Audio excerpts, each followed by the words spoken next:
most of my like sort of younger life, I had a heart problem. I got to spar with Rafael Cavalcante. Anderson Silva was there. The first time I went to Albuquerque was when I was 2-0. That's when I got to train and get friendly with Arlovski. Obviously, my name had started floating around the gym a little bit, and Jon Jones had heard about me. You versus the Mountain in an octagon. Who's winning? Bruv, me all day. Come on.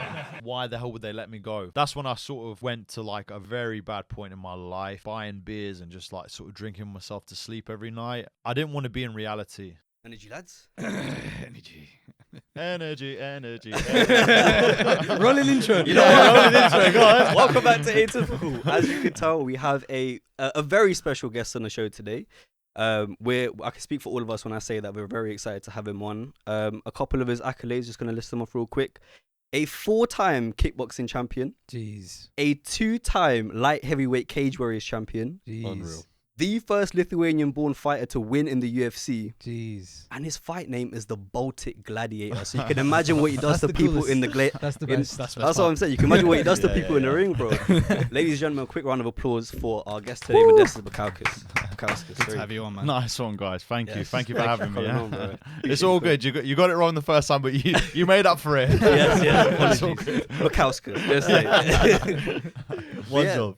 One job. How's it You've going, been bro? practicing that, Yeah. by the way. Yeah. I actually have. You don't understand, bro. I've been Practicing sitting there revising. He's probably been saying it like 100 times. But the one time he needs to get it right. Fumbled, bro. No, I'm Fumbled. only joking. You're almost there anyways. And like I say, Barely, you correct mate. yourself. But yeah, all good. Just training, man. Yeah, Like, you know what I mean? What can I say? Just trying to level up as much as I can until I get the next opportunity, and Nice. that's all I can do, really. You know. Is there anything in the works at the moment? Are you looking toward? So I mean, my manager just said probably something early next year. Nice. Yeah. That's pretty soon. Yeah. I mean, and look, I'm still training now, so like, look, if anyone drops out, like, you know, you got Anthony Smith, Dominic Reyes fighting, you know, Yes. stuff like this. Anyone drops out, you know, I'm going to be training as if I'm ready to step in. Take one. So yeah, man, like I say, you got to be, as long as you're ready when the opportunity pops up, then you'll be good to go. You know. Stay ready, so you have to Yeah, get ready. exactly. Yeah. Exactly.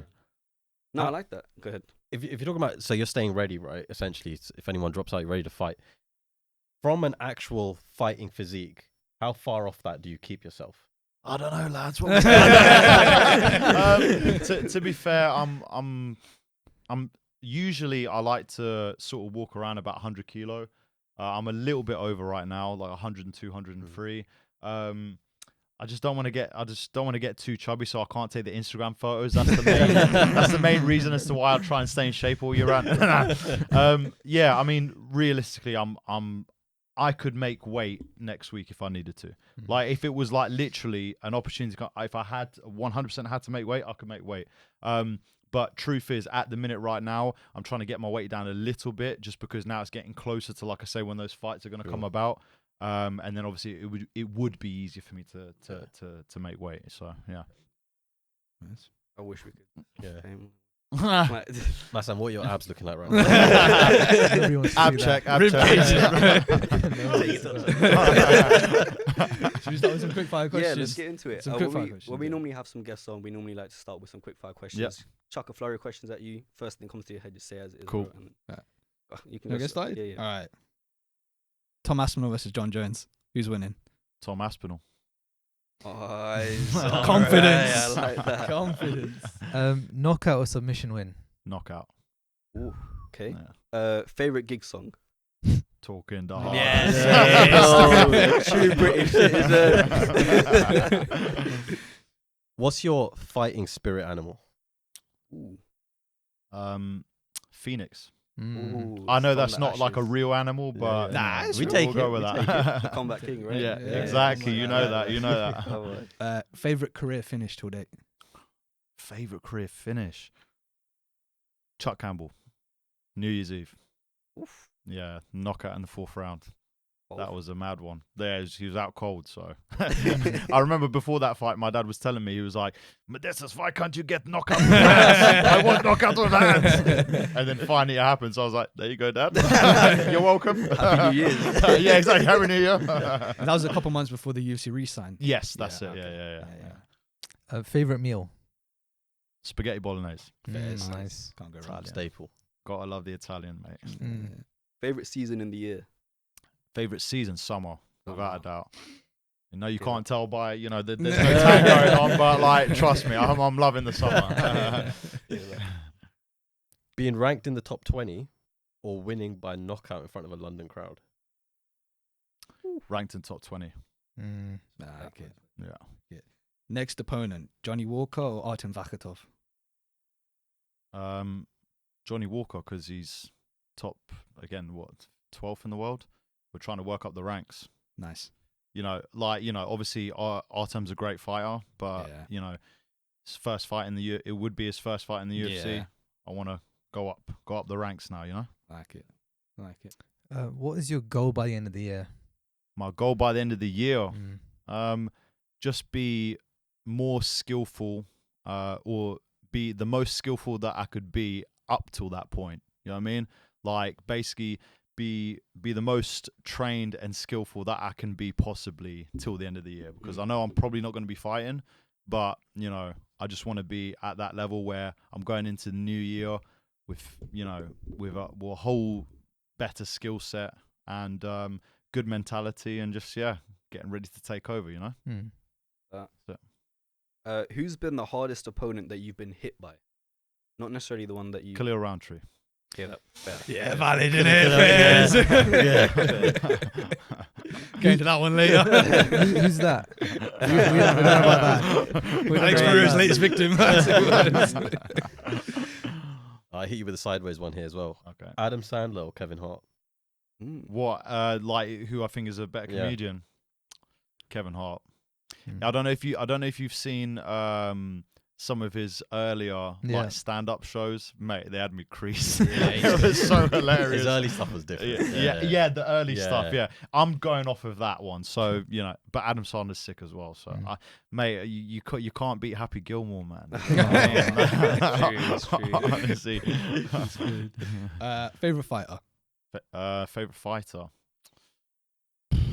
Could be currently of all time. Where's favorite fighter? It was for the longest time Jon Jones, but I'm have to be honest with you, Tom Aspinall now. Jeez. You know, now that I know him personally as well, like, honestly, like, I look up to that guy. He's Probably, a legend. yeah. Or bona fide Hall of Famer soon to come. 100%. 100%.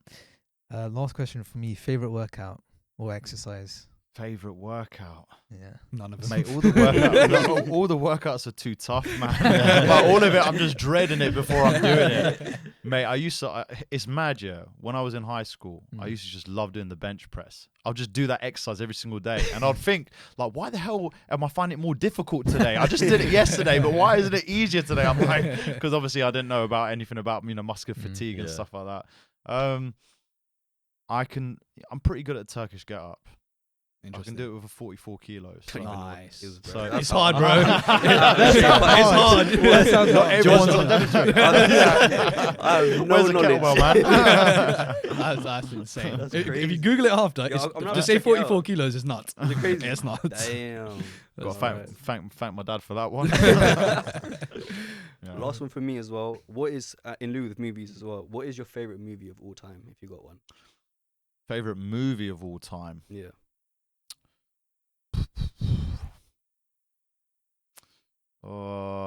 This one stumped you. Probably, I don't know, because there's a load of really good films out there. Yeah. But I'd say probably Gladiator. Ooh, Interesting. In the name. Gladiator. We like That's that. good. Yeah, The second one's coming out. Yeah. Yeah. I hope it's Do you good. know what though? Yeah, I it ain't is. gonna lie to you. Nothing can beat the original, man. Do you know what I'm 100%. saying? Different Hey, gravy, listen. Obviously, you know they're working hard. They're trying to do Yeah. the remake, but honestly, nothing to me can beat the. Well, let's hope you don't Gladiator, give us a thumbs down at the end of this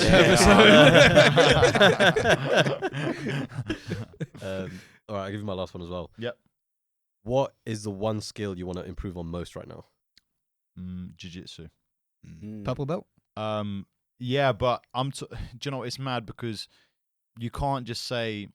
I would say like sport jiu-jitsu. I want to improve, not MMA jiu-jitsu. Oh, Do you know what I interesting. mean? Right. Because there's a contrast in Yeah. terms of the things that you need for both of them. But I would love to be better at sport jiu-jitsu. Like, do Gi you know or what I no mean? gi. obviously no gi. I mean, Yeah. being an MMA Bears. fighter, I mean, I would have stumped you if I would have said, "Oh yeah, no, the gi. I want to be better at the gi. I want to be able to grab onto people's clothes, man. Come on, I'm a street fighter." It was the last one from you as well. What's more important to you, physicality or mentality? Mentality. I think that can be anything. I mean, if you put it this way, yeah, physicality is extremely important. Like, you have to be fit, you have to be ready, you have to be strong, and this and that. But like your mind, like the only thing that's blocking your head from doing something is literally your head. Give you an example. This was quite a while ago. This was when I just started doing strength and conditioning with my dad. Yeah. This was when life became very difficult for me. But you know, when I was like 23, we were doing S&C, and you know, we were doing the clean and presses with kettlebells, and 32 kilo. And he goes, "Modestas, do as many as you can, right? So till failure." And I thought, okay, if I can get to at least 10, I'm doing good. But in his head, he wanted like 15, 16. Yeah. I got to like 10, yeah. And I swear to God, like I was like fucking struggling to lift it up over my head. And I thought like, and I said, I'm done. My dad went fucking mental. He was like, "Modestas, why you stop now?" I was like, "Dad, like I'm gonna fucking break my arm." Do you know what I mean? He literally called me a fucking pussy. Like literally, like you're a fucking pussy. and I got mad at him. "Oh, I'll fucking show you what's up." And then I literally just banged out another 5. Like it was nothing. Got it in you, man. Do you know what I mean? Yeah, Like literally, and I'm talking. It was like literally.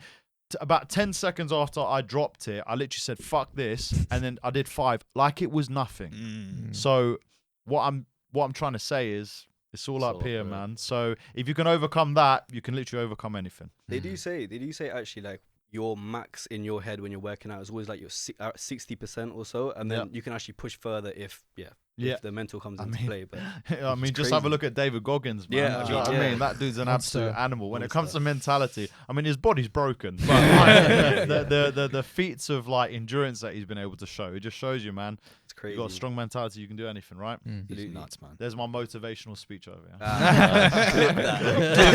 Clip that.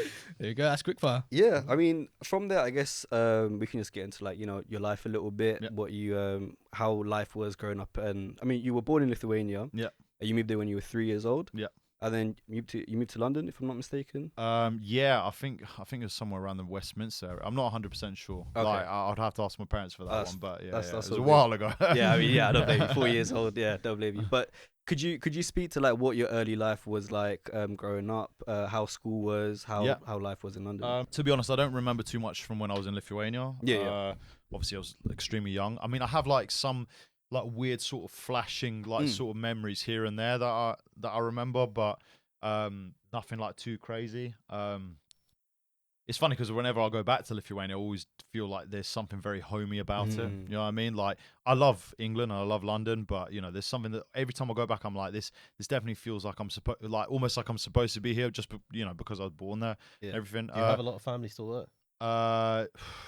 I've got family like sort of scattered about everywhere. I have a couple bits of family, but yeah, not enough of a reason to go back, like to see family. Yeah, you know what I'm saying? Yeah.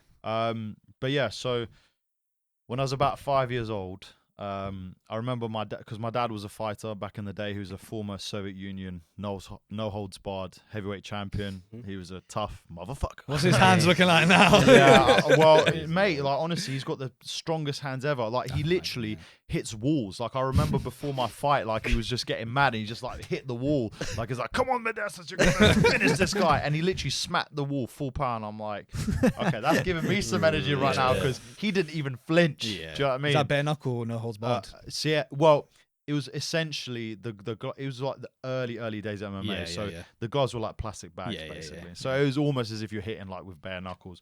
And in between rounds, or not, sorry, in between after the fight, if it came to a draw, you had to break bricks in order to show who the winner was. It's like Mortal Kombat, man. Yeah, like proper. So my dad was an absolute savage, right? He had like this wooden block on the floor.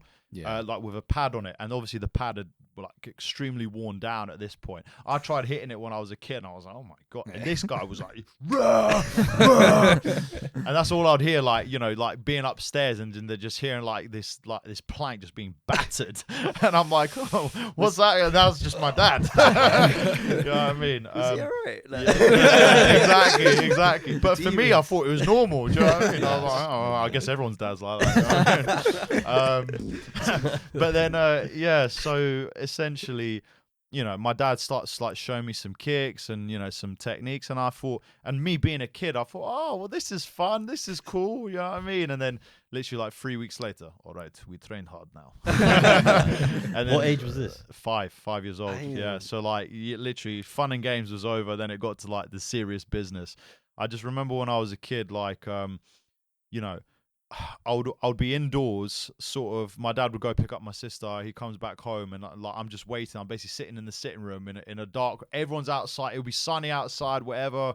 Rain, hail, sleet, snow, or whatever. There'll be kids playing outside. I'm just waiting indoors, waiting for my dad to come home for me to basically just get battered for like 2 hours, training like a professional athlete. There was times where I'll be playing on my PlayStation, and I'll be like crying because I do not want to train, but I know I have to do it. You know what I mean? So it was like literally, and you know, I was a bit of the. I guess you could say like a bit the outcast in school. I don't know. I'm a weirdo still now, but like I was probably even more weird to other people when I was young. Like, you know, to me it was a big thing to like being accepted by people, and I never felt like I really was. So yeah, when you know, when I was younger, like and we moved a lot. You know, I moved from different school to school and stuff like this, and you know. I would make friends and then we'll move somewhere else. You know, and tough, but then it's weird because for some reason people just didn't like me, and I didn't understand because my dad always brought me up to be like this nice, polite guy, and people didn't like that. I don't understand. Like it made no sense to me in my head because I was always respectful, sportsmanlike, this and that. Like I just wanted to be, you know, I just want to be a proper, like, you know, like my dad's taught me up to be that way, and I'm very thankful for that.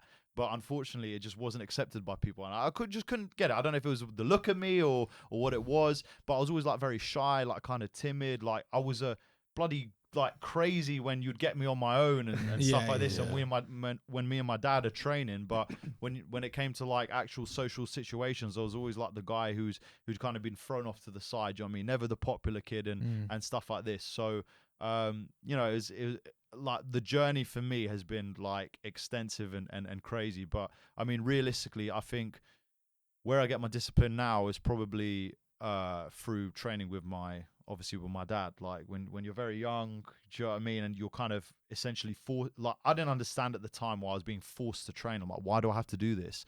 But obviously now I understand, and I'm very thankful for that. And not only that, I mean, when you're training that hard and then you realize that when you're going to compete, how much easier it is. Do you know what I mean? Like it feels easier than the training. It feels like, do you know what I mean? Like I'm going and winning these British kickboxing titles, and it's like, oh my God, like, so this is what the feeling of winning and like being successful feels like. And that's what I was craving from a young age. And from that point, I just wanted to be successful. Like no matter what it was, I just wanted to be successful.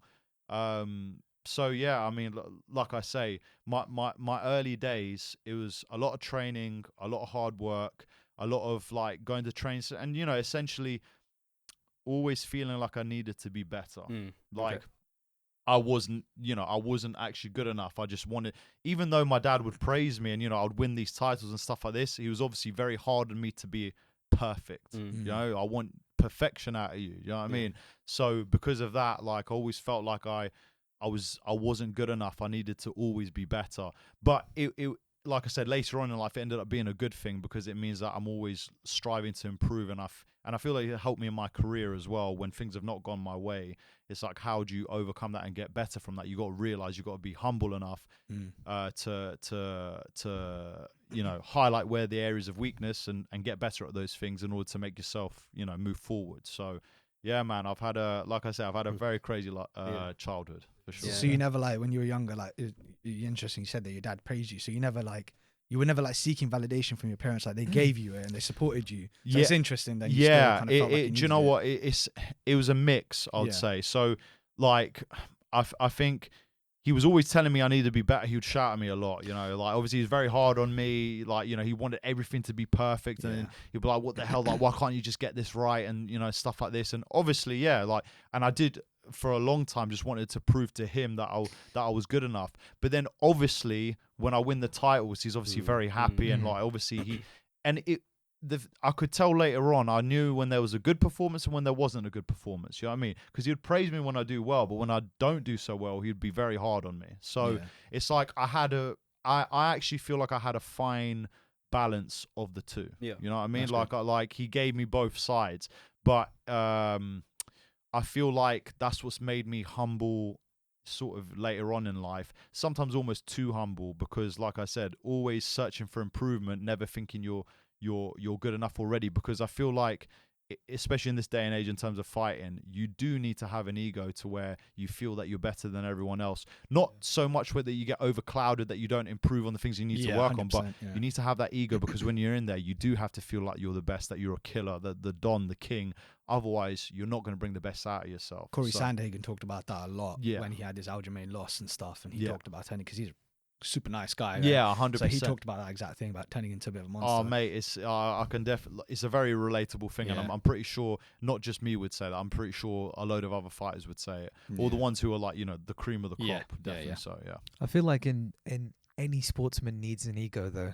Yeah, like, they always need an ego to drive to beat a person 1v1 or beat the other team. Djokovic, Jordan. Yeah. You have to think you're the best. 100%. I mean, you look at. Best example is McGregor.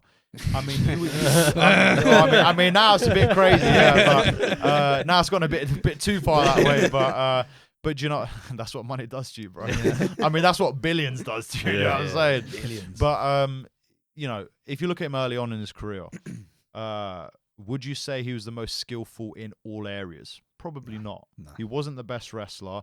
Probably wasn't the best on the floor, but arguably you could say he's one of the best strikers. Great takedown defense. Great, but they very good defense and stuff like this. But probably, he was probably getting his ass whooped in training a lot, like GSP as well. 100%. He mentioned a lot of times that. But when it comes to stepping into the cage and performing under those lights, he always had an aura of an invincibility.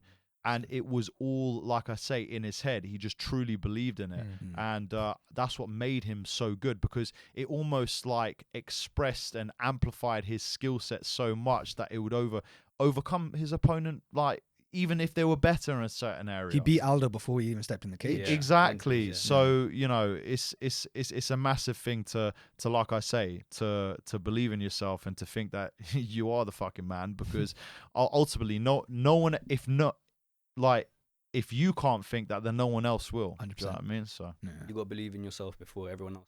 yeah, You got to almost be like delirious, like 100%, 100%. And I think, like I said, it's a fine line, because as well, you can't completely like overlook the things that you do need to improve on. You got to be humble enough to know that, oh, hold on a minute, I need to make that better, otherwise I'm not gonna go forward in my career, which I've had that many times in my career as well.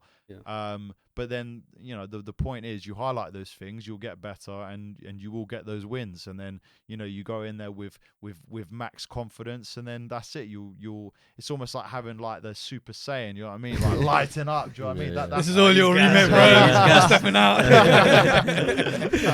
I used to watch that all the time when I was a kid as well. I remember watching Dragon Ball Z when I was like literally every single episode. It's mad because I don't remember any of it now, because all I watch now is obviously just fights and and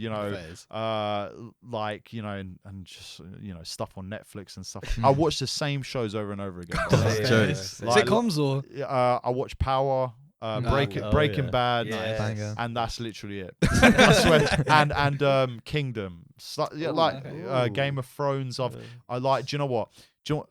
Like I say, we'll go into it a little bit more later on. But I remember when I hurt my leg against Khalil, I remember watching that like literally but I would go I'll dip in and out of it. Yeah. So I ended up never really finishing it. Yeah. You know what I mean? Like To be everyone honest, said, Game "Oh of my Thrones, god, it's sick." It's a good thing. Yeah, The ending was horrible. You saved yourself a lot. That's last it. season, man. It went downhill. I can't lie to I you. saved myself the heart. You did, man. I'm telling you. Our That producer's must have currently watching Game of Thrones for the third time, the second time as well. Yeah, mate, it's a long show though. Do you know what I mean? Like but it is interesting and it was fun because I remember like even just sitting there thinking like, what the hell is all this hype about? Well, I ain't got anything else to do. I might as well fucking, crack on with it. And it was good. But like I said, I was dipping in and out of concentration quite a lot at that time. You versus the mountain in an octagon. Who's winning? Bruv, me all day. Come on out, you don't believe in me? I do. Run back the ego. Run back the ego. That's quite funny. You brought up quite a few things actually that are like what we would consider normal childhood, right? But obviously the duality of that is you had an insane childhood of discipline and like the amount of stuff you had to do. But on the side, you were watching Dragon Ball Z and playing PlayStation, like doing all the stuff that we do. Mate, I literally like my PlayStation was like, and I think I was one of the first people in like I remember the massive thing in school was the PlayStation 1. And everyone had it, and I never had it, right? And then at Christmas, I get this, and I'm like, this ain't a fucking PlayStation 1. What the hell is this? It was a PlayStation 2, and I had absolutely no idea. But then my parents got me PlayStation 1 games because I think they were compatible with the PlayStation 2 and Knockout Kings 2001, one of the best boxing games ever. Wow. But anyways, yeah. So and it's funny because then I went into school and I showed people what I had, or I think I told people what I had. They're like, "Wait, what? You got this?" And I didn't realize how sick it was what I had. You know what I mean? No wonder they didn't like you, man. This motherfucker with his PlayStation 2. I'm sitting here on a PlayStation 1. All makes sense. It all makes sense. I like how like I was playing Halo and you were like being a member of Expendables 5 or some shit. Like you're training to be part of the crew. Honestly. Member of Expendables. Yeah, legit. You spoke about, Michael Jordan just came up, right? So I just wanted to, you also went into basketball earlier on in your life. Yeah. Could you speak to how that was for you? Was that something that you enjoyed and you went into because of your own your own will? Yeah. So basically, it was mad. So when I was about 11, or I think it might have been even earlier than that. So I was still training martial arts. I think my dad stopped like sort of training me like I'm talking this is your only thing that you're training. I did judo as well and stuff like this. And so like, my dad at about like kind of maybe 9, 10, like we didn't train so crazy, like kind of, yes, you have to do this every day. He did it for like my very early part of my life and stuff like this. But then afterwards, he kind of gave me a little bit more freedom, I guess you could say. And then my parents, they tried to get me into, well, my mum said, why don't you try some other sports? So I ended up playing tennis to begin with. Okay, I got to an all right level. For some reason, I just kept on smacking the ball out of bounds. I don't know what it was, these muscles, mate. I couldn't control it, mate. I couldn't control it. But I used to think I was massive, but in reality, I was some skinny ass kid. You can see some photos of me. But yeah, so I did that for a little bit, and then I remember just picking up the ball one day, and like, it's not to say like I was anything like amazing or anything like that, but like without no training, like I was actually not bad at basketball. So, and I lived in Harrow at the time, and then my dad, he got me in touch with a coach who's actually still a friend of mine. His name's Gary, and we just ended up like, obviously playing basketball, training with all like the older kids and stuff like this. And I started getting pretty good at it. I played for a national league team here in the UK. Nice. We came third in the country. Nice. It got to the point where do you know what's mad though? Alongside this, I was still winning my last 2 British kickboxing titles whilst playing basketball. Just and like the active guy, right? But that was the mad thing that, like, and then I got medals in judo and stuff like this. It's always came down to this though. It's like, okay, yeah, you're very good at like these like basketball and stuff like this, but you're getting medals and trophies. And like I'd always be playing basketball and like putting all my concentration, my effort and determination into that.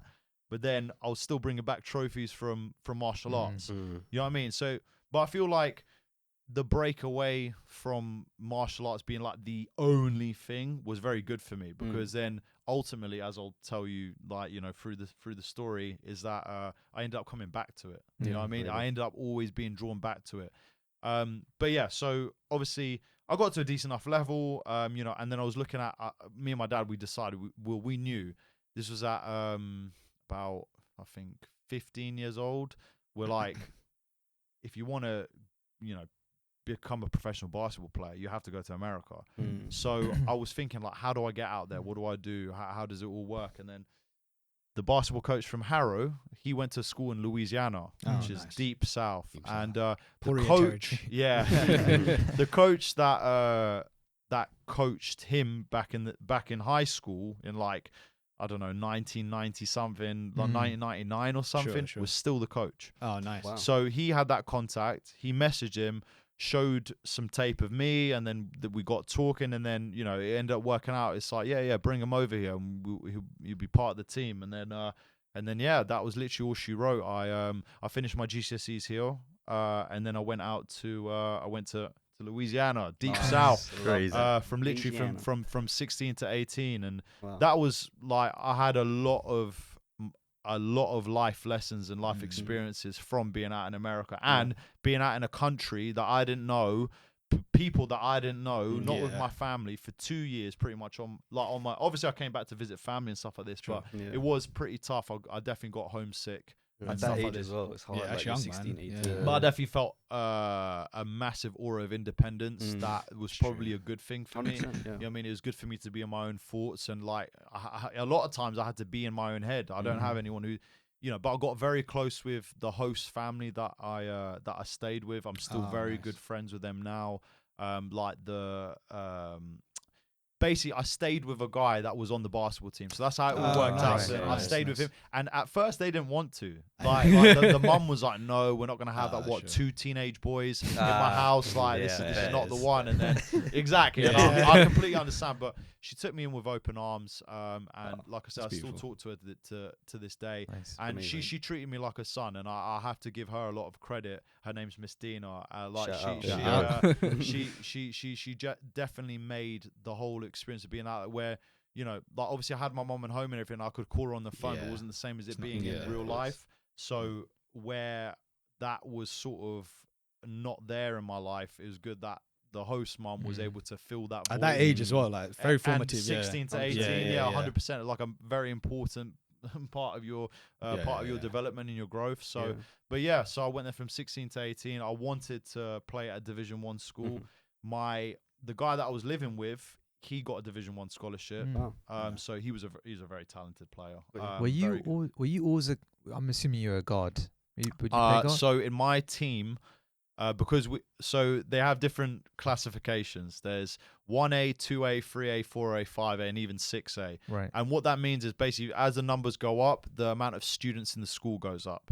So we were a 2A classification school. So I think it was maximum 400 students in the whole school. Oh wow. Yeah, okay. and high school goes from 15 to 18. Sure. Yeah, so like I said, very small school, but tiny. I mean, put this into perspective. We were a very good team. Yeah.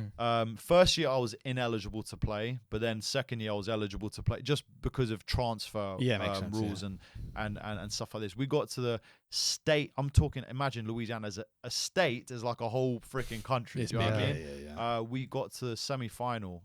We lost in the semi-final against a team that won it.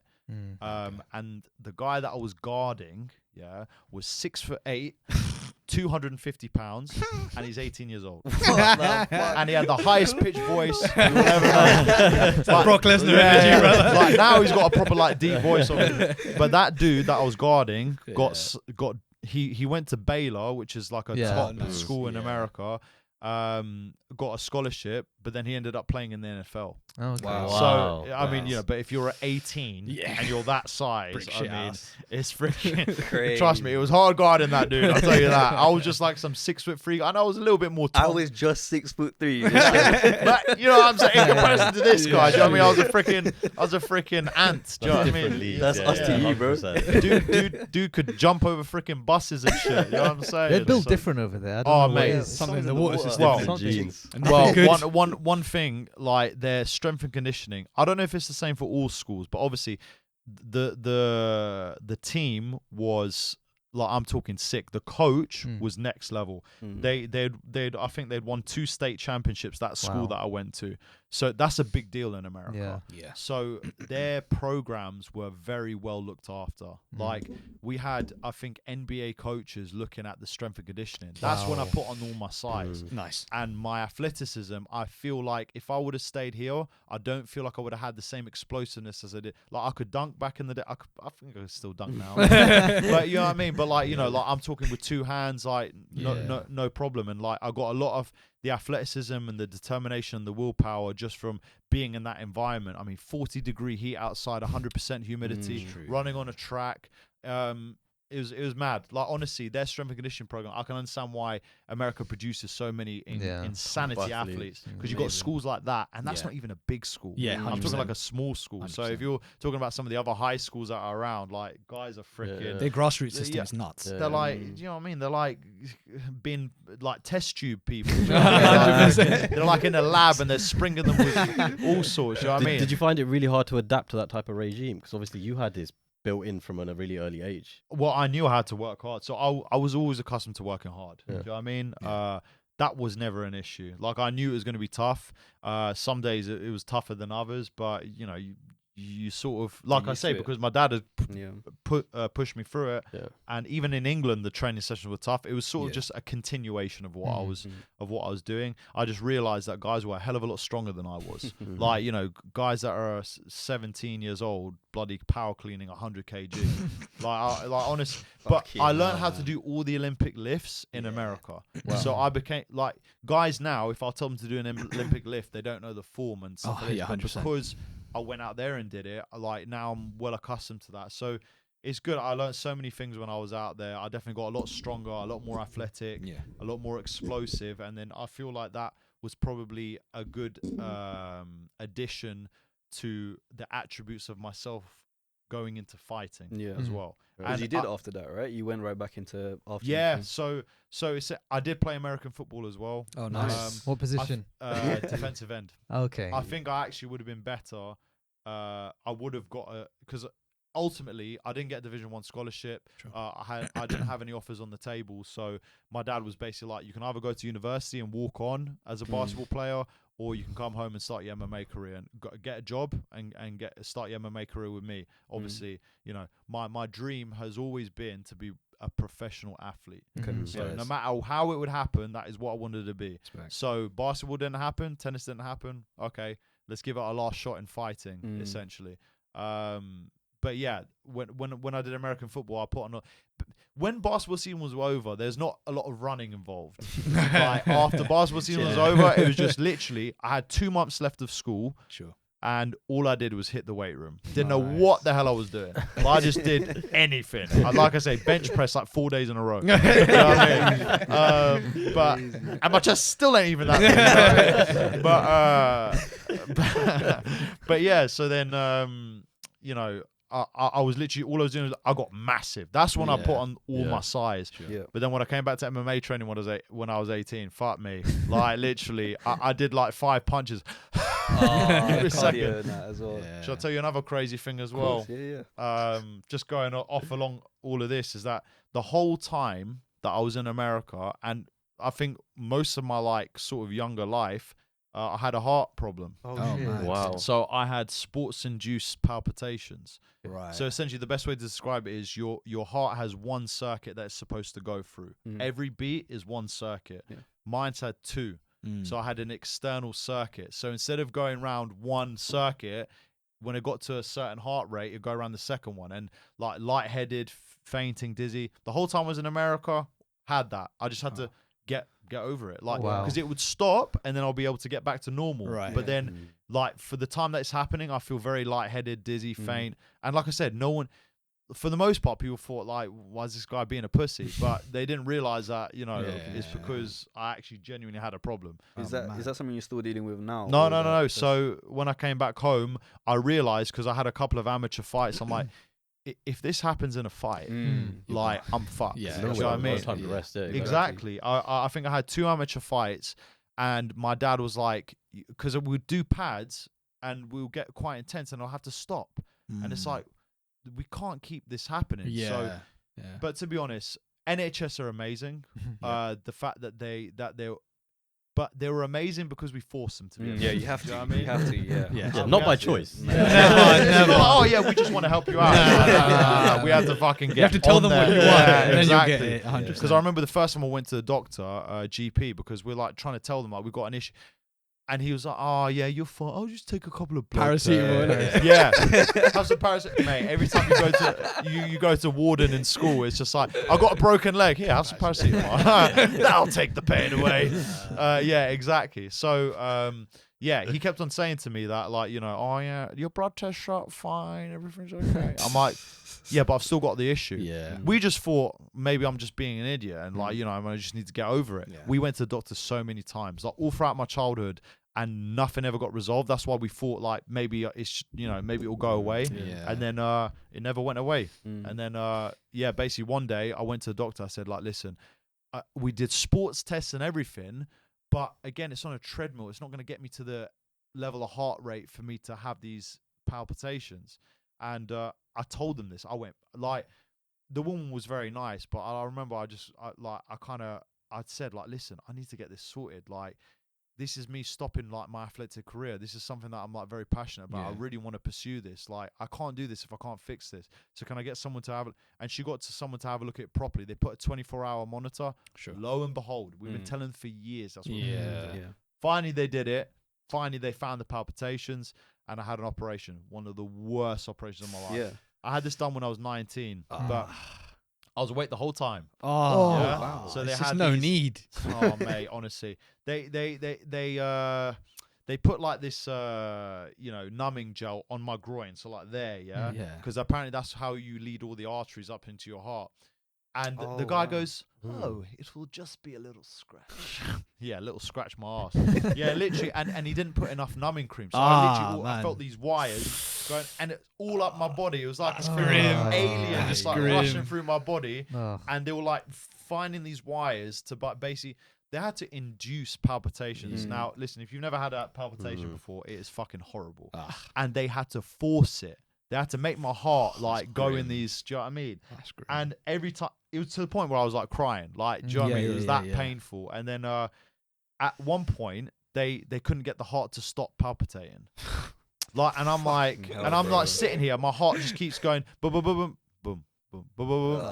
And I was like, what the fuck? They got, "Oh, don't worry, sir. We're just gonna put you to sleep and shock you back to normal rhythm." What the fuck? Okay, sure, fine, thumbs up. Do you know what I mean? Yeah, put me back to sleep. You know, they did the electrical shock thing.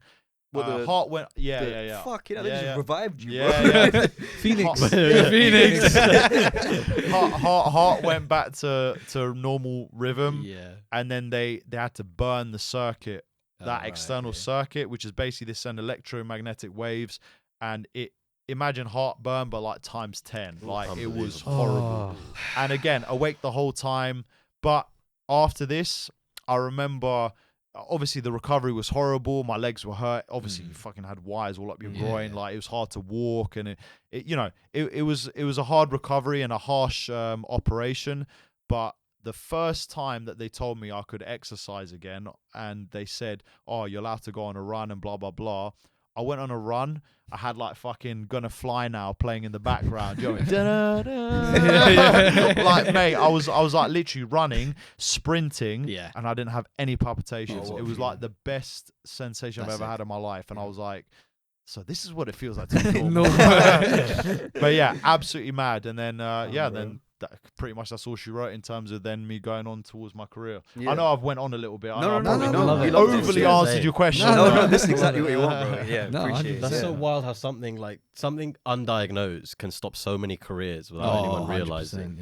If it was anyone else, they would have just said, because it's not enough to stop you from living your life. Sure. I can go to the gym. I can do things. Like, I played basketball for freaking 2 years at a very high level. And you know, all this stuff was going on. I had 2 amateur fights. I had a kickboxing fight even ages ago where like I said, like it even went in the fight. Like I had to stop a little bit and then return. Do you know what I mean? So I just been sort of getting through it. Yeah. So yeah, technically I could just get through it, you know. But you know, because it was for they don't normally do that operation. Like I say, I think it's a very expensive operation because it's so limited the number of times that they'll do that kind of thing. Yeah. So to have it done on the NHS, that's why I've got to give NHS a massive thumbs up, because if it wasn't for them, I wouldn't be in the position where I am now. So it was more than that for you, innit? It was your livelihood going forward. You wanted to make a living out of being an athlete. That's why I think they gave me sympathy. Yeah, I think that's why the doctors realized, okay, he's not just doing this just to. It's mad because imagine if I talk to the doctors now, it's like, thank you, look what you've done. Do you know what I mean? You've helped to guide my career to where I am now. So it was very well done. And I could see, like I said, because I'm an empathetic and emotional person myself, I think they could see that. Because, like I said, I've been brought up to be kind and courteous and nice to people. My parents, you know, obviously. So they could see that I was sincere. I wasn't, you know, and I am. Like, I'm a very honest person. So, you know, when I was talking to them, I could see I kind of had a little connection. So, thank God, everything went all good, and we're shout out NHS. Yeah, no. Just to touch on something you said earlier. So, you didn't get that scholarship that you were hoping for. Yeah. Then you kind of had a choice, either stay in America, go that route, or come back. Did you ever think about going down the Olympics route and maybe something else? Like you said, you did judo and other sports. Was that ever a thought? Do you know what? I didn't think of that at the time. You know, I just think it never really ran through my head. I thought, you know, I put everything into basketball, and now this is like my sort of my life. I don't even think the amateur scene in MMA was even that big at the time when I did it. You know what I mean? Now it's massive. Now you got all these massive promotions, and it's grown massively since I was like, you know, 18, 19, which is 12 years ago. Who wants some context? But yeah, so obviously MMA is like sort of grown massively, and judo, it's like I remember when I started competing, I was always the big kid, but like very young. So I'd always, because I was heavy, tall, skinny, but like, you know, I was heavy. I'd always face kids that were way older than me, so they were way stronger, and I lost a lot of competitions. I remember my sister was freaking winning golds left, right, and center, and I'm out here barely in judo. Not getting medals. You know what I mean? And she was winning everything. And you know, it really sort of annoyed me. Do you know what I mean? Like, what the fuck? Like, why can't I get some medals out here? Do you know what I mean? And then like I sort of just improved, like got better, and then, you know, my biggest achievement was I got third at a national tournament. Nice. Wow. I had to beat 2 guys, I think. But yeah, like, you know, and that was a pretty big deal. And no one thought I was ever going to place in a tournament like that. But like I said, I started getting gold medals when I started getting a bit older as well. Yeah. My technique was better, so my strength then matched my age and my weight and stuff like this. So but I wasn't good enough or done it enough for me to go to the Olympics for judo. I think that's hard in the UK. There's not much. There's a big taekwondo scene. Yeah. But in terms of judo, it's hard because you're going against those Dagestanis, the Chechens. They do have it, and you know, it is very possible. There have been some good Olympic athletes from the UK, but like I said, at the time, realistically, it was, I want to be a professional NBA player. You know what I mean? Now it's like, okay, I want to be a professional MMA fighter, and I want to, and already at like 18 when I got home, it's like I want to be in the UFC already from an early age, and then from that point onwards, that's where I like literally just put all of the same dedication that I had in everything else into that. I'm gonna tell you a very funny story as well, because I've had a lot of operations. Like, fuck me, I've been under the knife so many times. But I had a hernia. I'm just I'm a fucked up kid, aren't I?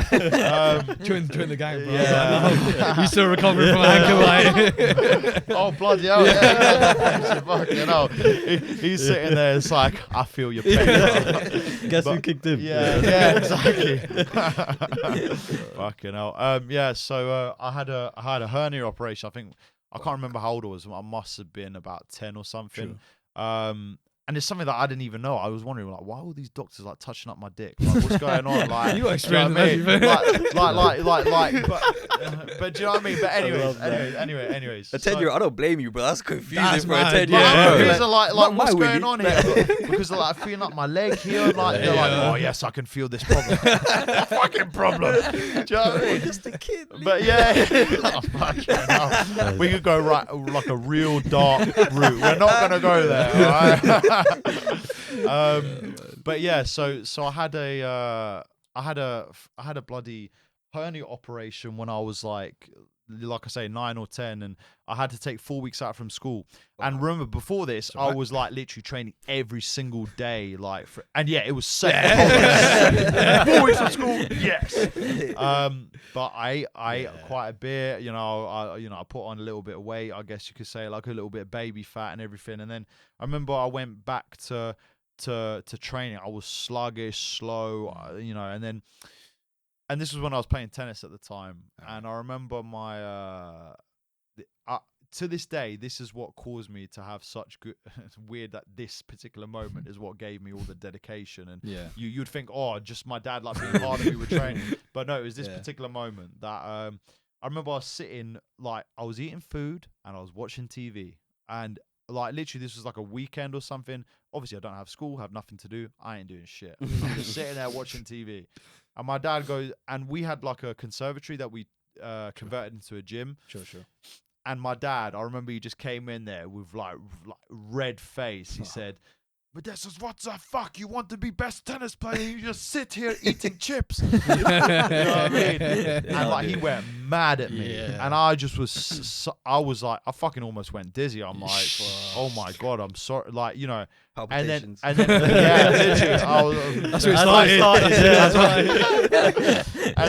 started. And then I went into the gym, and I remember the look of disgust, like as if, okay, well, you're only doing this because I'm here now. Do you know what I mean? Because I told you. And then, but from that point on, like you said, to prove to my dad, I was doing that. But then I realized that that's what I need to do to improve myself as an athlete and as a person anyway. So it's funny that particular moment is then what carried on to make me dedicated and like wanting to train, like made me a hard worker. That's good, man. Like I was always a hard worker because I was forced to do it, but then after that moment I was a hard worker because I wanted to be a hard worker. We learn lessons in the weirdest ways. Like it can be from anything and anywhere. So, it's just mad that, like I say, that's the one that vividly changed my whole perspective on what I needed to do in order to get the most out of myself.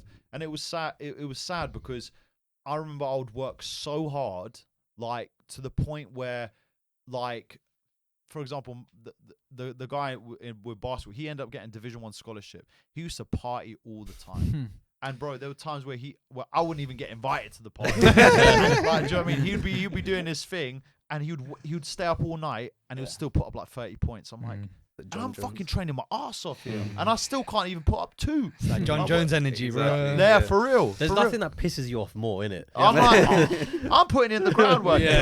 But I do believe. Listen, I am a believer of God and a believer of that energy and the universe and stuff like this. I feel like it's funny how when you look back at everything, you realize it was all for a purpose. 100%. So when I played basketball, it was about the lessons that I learned mentally and about about hard work and getting over criticisms. Because if I didn't have, I got criticized a lot when I played basketball in America. The coach was very hard on me, like very hard on me. And I had a lot of situations where I had to just toughen up very quickly and not get scared or taken aback by criticism, because I would get shouted at a lot. So already from my dad, and then from here, I just became numb to it. I'm like, well, what else you got for me? Do you know what I mean? And then you just keep training hard and you keep trying to improve. But and it was just mad because, like I say, I'd work my ass off, but I still didn't get the results that I want. For a short period of time, I did get the result. Like I think there was a string of like 7 or 8 games where I was killing it. Like, I'm talking killing it. Even the coach was like, "Fucking hell, where did this come from?" And then it went back to, like I say, not doing so well again. Like it just brought all of those events were just leading me to my career now, leading me to be able to become a fighter, and this is where I get my spotlight. Because I was always the kid that would get overlooked, the kid that was, like I said, never popular. The kid that you know, people wouldn't really see as being that guy. You know what I mean? Like the girls wouldn't like me. The fucking, you know, and it's mad. Join the club. Yeah.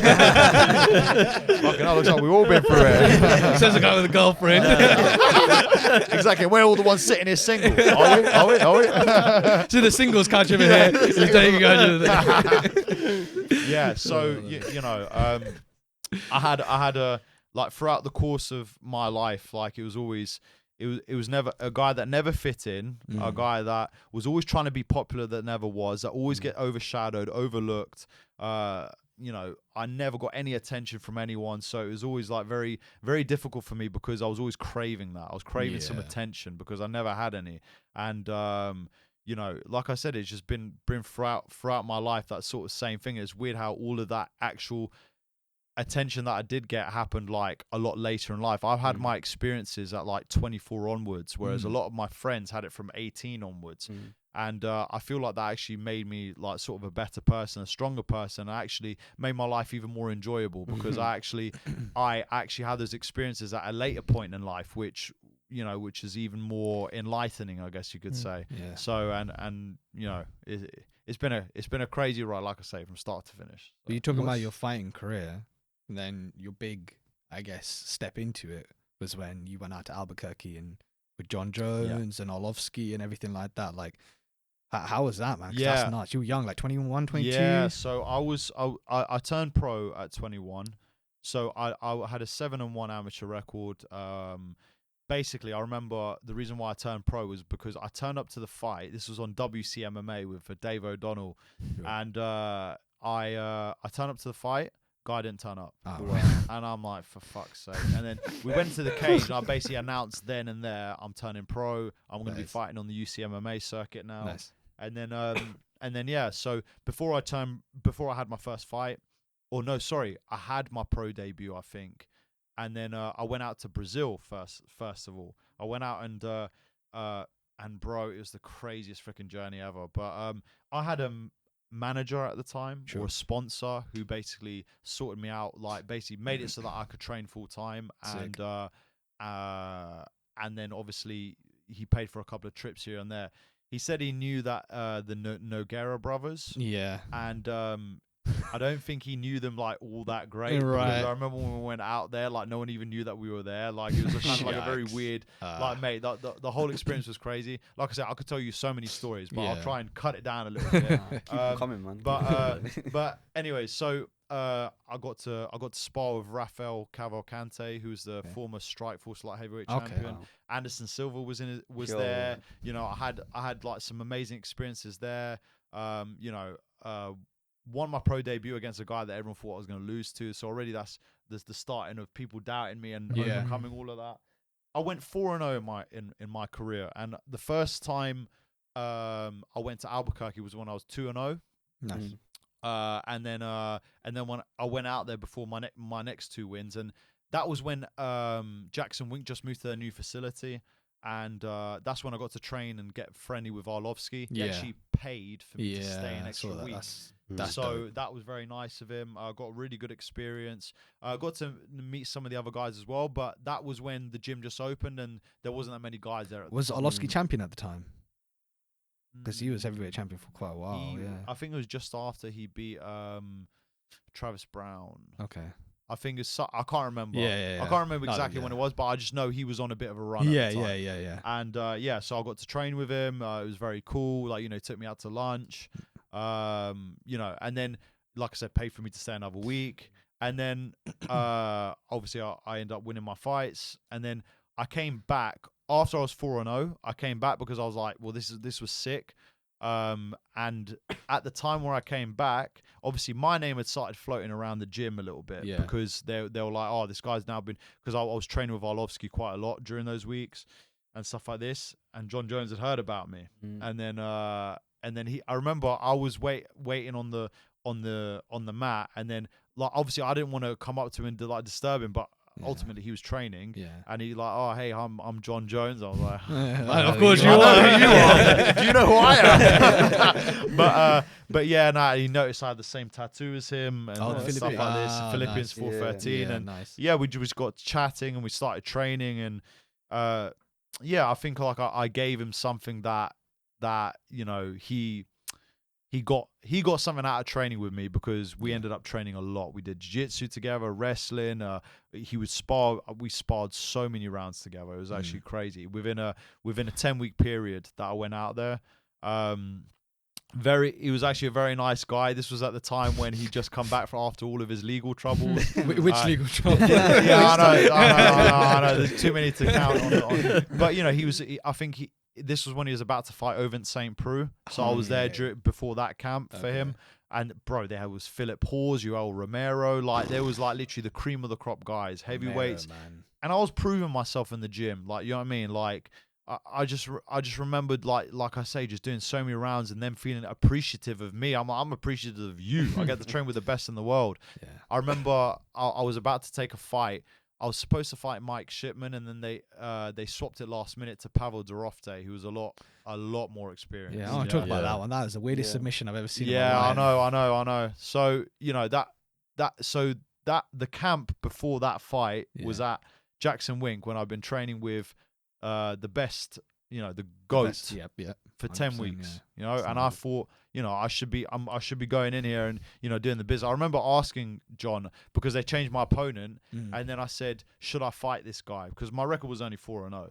He goes, listen, the courageous move would be to take the fight. The smart move would probably be not to take the fight. But he said, do I feel like you have the skills to do it? Yes. So as soon as he said that, I said, okay, if I got the go ahead from Jon Jones, then I'm taking it. Yeah. Obviously, the fight didn't go my way. That was my first taste of defeat as a pro, and it was heartbreaking, because I literally it was the main event. I invited everyone there. I had a film crew that were recording me the whole way, and it's mad because I look back at that video. And it's funny because one of my very close friends, his name's Paul Stain, he was in my corner. And I remember in the locker room, because it shows the locker room afterwards when I lost, 15 seconds, literally embarrassing. Do you know what I mean?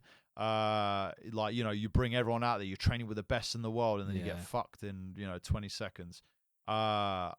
He literally says, trust me, Modestas, you're going to look back on this day, and you're going to look back on it and think, do you know what? I'm very thankful for this, and look where we are now. Do you know what I mean? And it's funny because everything he said like came true. Do you know what I mean? But that time was very tough, because, like I said, everyone then already just started doubting me, oh, maybe this guy isn't as good as he thinks he was, and sort of like this and that. And it's mad, because you think you're training with the best in the world, you should go out there and you should beat anyone, and you know what I mean, it doesn't matter. All you got, you know, the training room is one thing, but the fucking under those bright lights is another. And I was very young, you know, I was only 22 years old.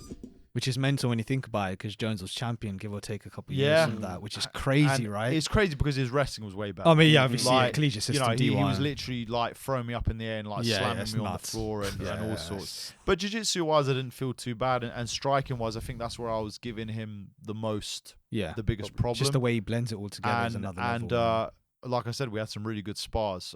You know, there was certain cases where I got some good shots off and stuff like this, and I think that's why he wanted to spar with me more. And I was the only guy that could spar from southpaw. Oh, nice. So is that your natural stance? No. Okay. You're just able to swing. I know you. So it ended up working out like really, really well. But like I say, already from that moment as well, I kind of.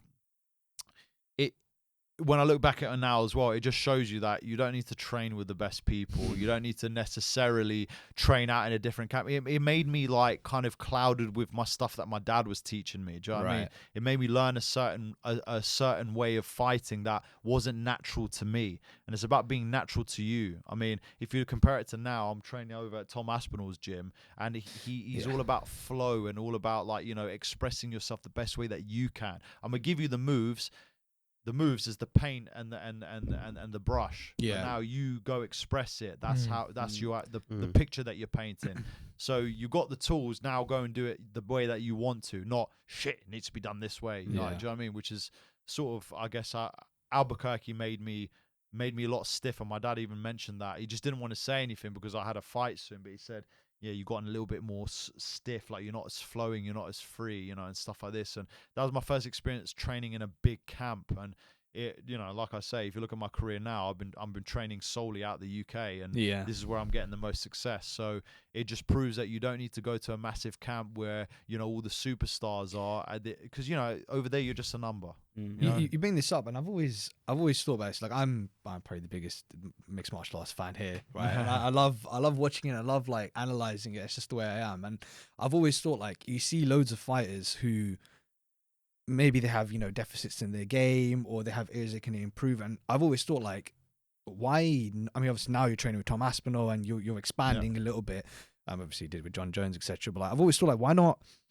If people have the opportunity to like go out to Dagestan, 6-week training camp, work on their wrestling, or I mean, I know you train with Roger Gracie and stuff like that over his gym, but it's like I've always just thought that, like, why not really just like take advantage of those opportunities? Now, obviously, like you just said, it's all about how you blend. So it's not about how good the actual. I mean, Jon Jones is the GOAT, but that didn't obviously do as much as it might have. I feel like you have to have a certain level of confidence in your technique and your skills in order to be able to apply it in a fight, which is where 6 weeks in Dagestan would definitely help with someone who's not very confident in their wrestling to be able to get the takedown.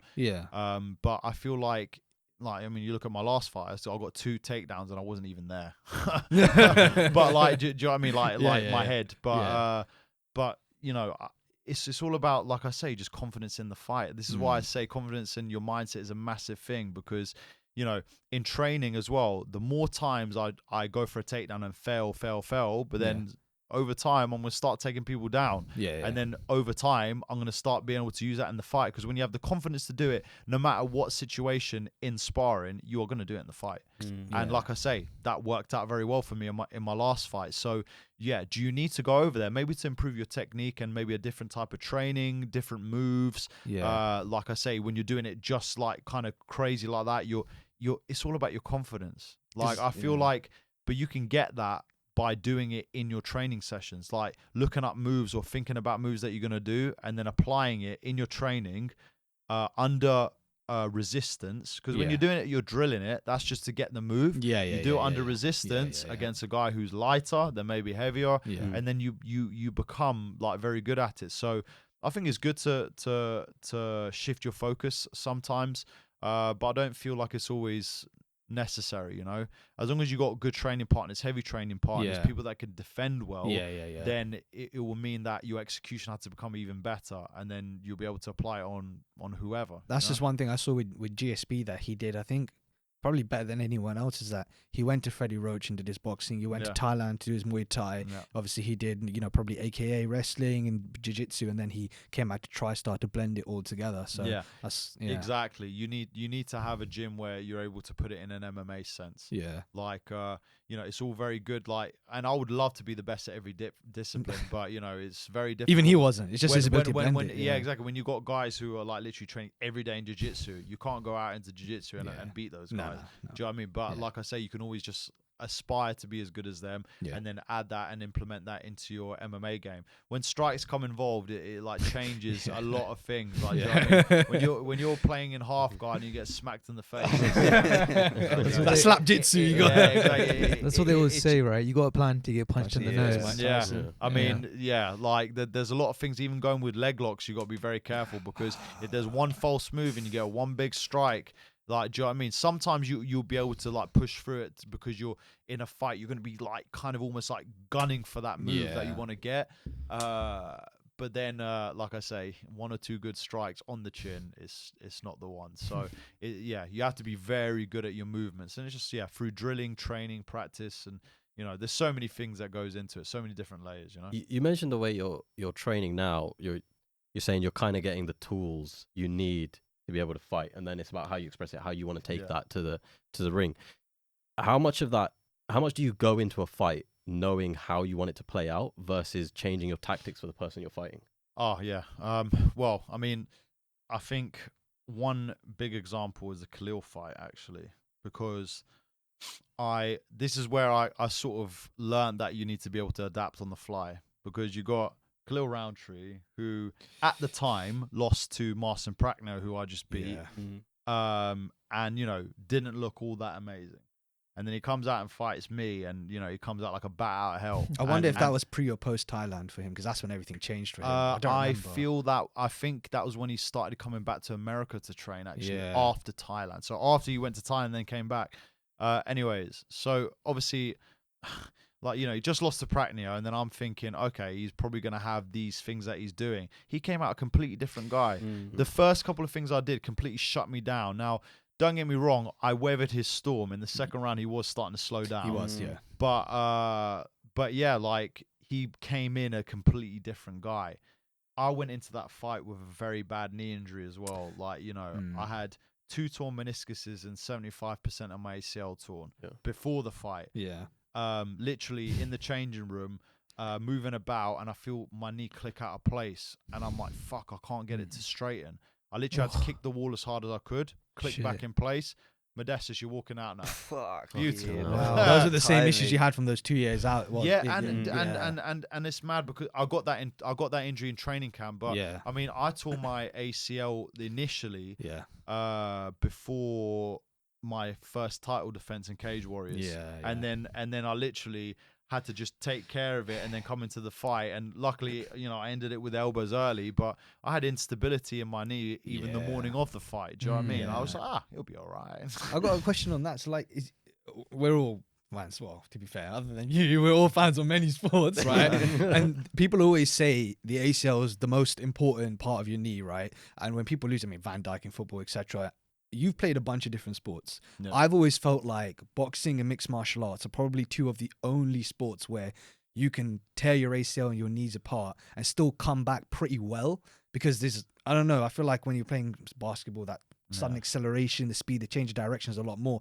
You've played other sports. Obviously, you didn't tear your knee when you played them, but I've obviously ACL causes instability. You know, like I say, the first a taste of the ACL injury was 3 weeks before that Cage Warriors defense, and it was 50% ACL torn. But I did so many exercises for my leg that it just built up the strength so much that it held everything in place. And I actually didn't feel any negative effect. I was able to fight and compete, change of direction, flip, blah, blah, blah, with 50% ACL. Got nice backflips. The hops in basketball. Exactly. I had to bring it out somewhere, do you know what I mean? I had to carry on the lineage of the hops, do you know what I'm saying? They say white men can't jump. So, I mean, when I tore 75%, where it was literally hanging off, that's where the instability started coming in. Sure. So, change of direction. But like I said, the muscle can hold it in place, which is essentially all that I was doing. Yeah. But with 2 torn meniscuses as well, I mean, the fact that I went into that fight, I was able to do everything, but, obviously there was some struggles. Did you get surgery afterwards? Yeah. So essentially, after the kick that the very famous kick. Should have learned that from Jon Jones. Nah, seriously, fucking fair play. Fair play is good. It was a good kick. Obviously, you could see I was overstepping on my jab. Yeah. But anyways, so then they said literally the ACL was hanging on like tooth floss. Wow. The MCL completely torn. Both meniscuses torn even worse and off the bone even. So the knee was like pretty fucked. Pretty fucked. But you got to again give a massive shout out to Harley Street and the UFC, because it was I think over 30 grand operation that I didn't have to pay for. That was covered by insurance. But what they did to when they say, guys can't come back after ACL injuries, it's mad what technology they have these days. Because now they put a synthetic ligament on. Okay, so my MCL's all completely synthetic. Really? My MCL's not even part of my tissue. It's all synthetic. I've got screws here, and the ACL is I think it's part hamstring and part this ligament. It's called a Lars graft, and it's a special ligament that, like I say, is even stronger than human ligament. Like my knee has never been stronger. So the fact that you know, Cyborg. exactly. The fact that I had this operation was actually it was a blessing in disguise, because it actually now made my knee stronger. You know what I mean? From where I was at the end of, end of 2020, with a torn ACL coming off of a Cage Warriors title defense, fighting my whole UFC career with this and having no idea. To then obviously having all of this stuff. That, I mean, the surgeons did an amazing job. My physio came to watch the operation and oh my lord, she was like, fucking hell, there's pipes going from one way and the other way, fucking rods. I literally woke up off the operation table. The first thing I said was, I need painkillers now. Morphine now. Now, honestly, it was the worst pain I've ever had in my life. I threw up like 6 or 7 times because the anti-sickness medication clearly didn't work. So they had to like double up on doses on that. Like it was a very dark time. That loss was Herb Dean's fault. Blame that on Herb Dean. Herb Dean's fault. What is something like that? I mean, obviously painful physically, completely. It's shattering. But what does something like that do to the mental? How did you deal with that when you were going through that at the time? Yeah, I mean, this is why, like, don't get me wrong. You have to be big on mental health. But I think the biggest thing is just having like very strong, positive people around you. I feel like some people put themselves into deep, dark depression just because they feel like they're doing it on their own. Do you know what I mean? And that's why, when Paddy says, you need to go and speak to someone because that's going to help you get out of it. Do you know what I mean? Some people are like sort of diagnosing themselves with all certain things, and it's like, look, at the end of the day, like you need, and sometimes you can't help it because there's certain chemical imbalances in your body and blah blah blah. But a lot of the times, like, trust me, a strong mind and a belief system can get you through it. Can get you through a lot of things. Like I say, the mind is a very powerful thing. But I went into, I had a girlfriend at the time. Things weren't really sort of working out. I was obviously in a very bad way. I was trying to stay positive. I had certain people that weren't like, I was trying to put YouTube videos out. People weren't excited about it because obviously I just like, sort of lost the fight and everything. And like people weren't really paying attention. Like no one gave a shit. And, I kind of, that's what led me to eventually sort of split up with my girlfriend. I think we were dating for about 2 years. And, I just became more enrobed in my own. Was that because of your own mental state? You just darkness. And I just felt like it probably just I just didn't feel like she understood anything that was going on, and I didn't feel like she wanted to understand. Do you know what I mean? So, I think she probably, it was just a big shock to her, and I can't really blame her because I mean no one knows how to react a situation like that. You know what I mean? What you do for a living is mental. Completely it's nuts. It's not like going into the office or doing something. So it was just hard for her to sort of. It's a different world. Yeah, to understand that, which is again, there's nothing wrong with that because I wouldn't expect anyone to understand. But that's where I felt. What time in your career was this? This was after the Khalil fight. So this is my first UFC run. So I won my debut. You had a hard run, man. They threw you to Jimmy Crute, Rountree. That's nuts, man. So look, if you look at my whole UFC career, the first run, winning the first fight by knockout, getting the 50 Gs. Ooh, 50 Gs, baby. Gave that to my parents because I wrote it on my board as well, on my whiteboard at home. Then I lost against Jimmy Crute. To be honest, that was a fight too early for me at the time, just confidence-wise. I reckon skill set-wise, I definitely had the skills to beat him, but he was just much better on the day, and fair play to him. He's like I say, he's a nice guy and everything. Oleksiejczuk, I mean, a lot of people thought I won that fight. It is what it is. I definitely felt I won that fight. How can you rock the guy in the first round and the second round and you lose the fight? You know what I mean? So don't leave it in the hands of the judges, Never. Lost fight. And then obviously the Khalil fight. So I was 1-3 at this point. Lost 3 in a row, but I thought surely they'll give me another shot. You know what I mean? I just got a mad knee injury here. I won my debut. One of the fights they thought everyone thought I won. Surely they'll give me another chance. Campbell don't give a fuck.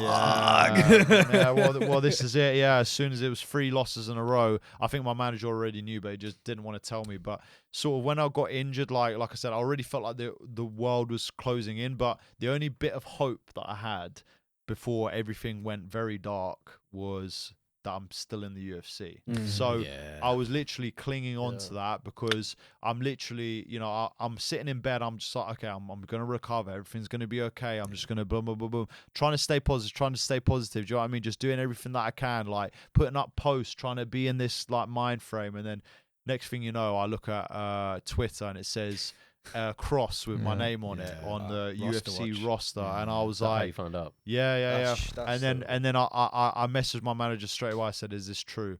And he goes, "Yeah, bro." But he said, like, "Listen, mate, it was 3 losses in a row." So, and obviously, like, yeah, it's ruthless. They don't give a shit. Like, you know, what's on paper is on paper, right? Yeah. So from that moment, it's mad because I was crying, and obviously I went to my dad and told my dad, and he straight away said, "Well, fucking just got to work harder then."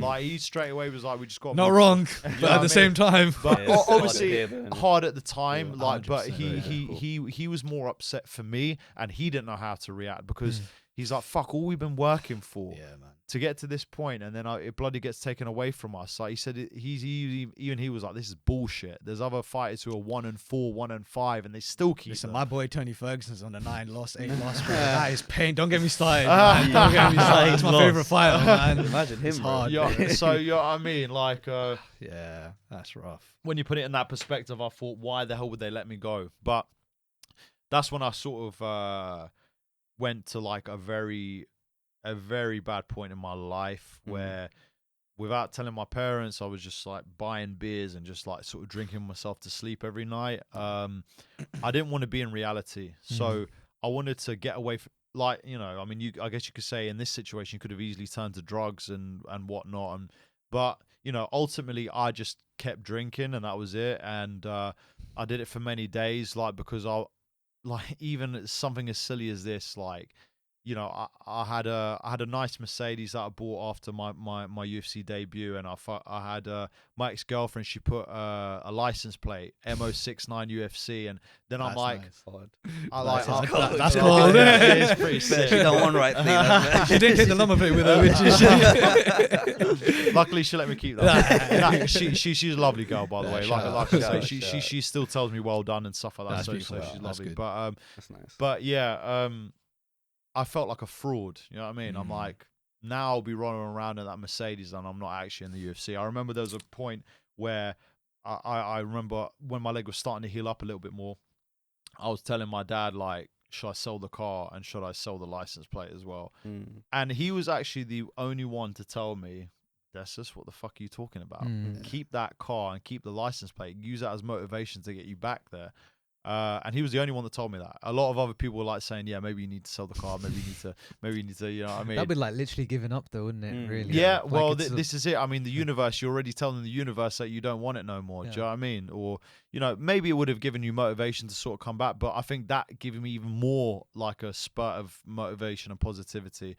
But yeah, so a very dark place. I was contemplating a lot of things. I don't think I ever got to the point where I was contemplating life, but I think I was very close to it. I was like in terms of, this is all you've been working for your whole life. Yeah. What the fuck am I going to do now? Yeah. Like, It's I was horrible. literally, I was already financially not in a great place anyways. Now even worse of a place. yeah. And now what am I going to do? Luckily, I went, the old gym that I used to work at, they allowed me straight back in when I got recovered from my knee, which was great, which is also, people don't know that I had to have a second operation as well, because I had I had a lump of Scar tissue? Scar tissue and Yeah. inflammation. But luckily, it was a very quick operation. So Yeah, literally, like, I was absolutely. But then my recovery shot. It's mad because the time where I was drinking, it was dark. Like, you know, like trying to stay positive and like nothing's making you happy. You're literally just. I felt like I'm in a picture with no color. Do you know what I mean? That's what I felt like I was living like every day. I thought, like, there's nothing that is getting me back, and it's mad because the only thing that got me through it was my dad, my stepmom, and the day-by-day process of getting better to come back. And all the time, the image in my head was, I'm going to prove all these motherfuckers wrong. Because I lost like 3,000 followers on Instagram after that loss. Fuck them. Yeah. Fuck those guys. That's a cleansing. Yeah, they're following me now, but it's all good. Look at me now. Yeah, but yeah, obviously, like you know, like those things. Like, but there's people that I used to walk into the gym and walk into the corridors, and everyone's like, "Oh, hey, there's people who didn't even message me, who I thought was my friends, and they didn't even message me to ask me how I was." And I'm like, man. I had no messages. That's Do you know what I'm nuts. saying? hard to When show when who the people are and how worst people thing are. happened,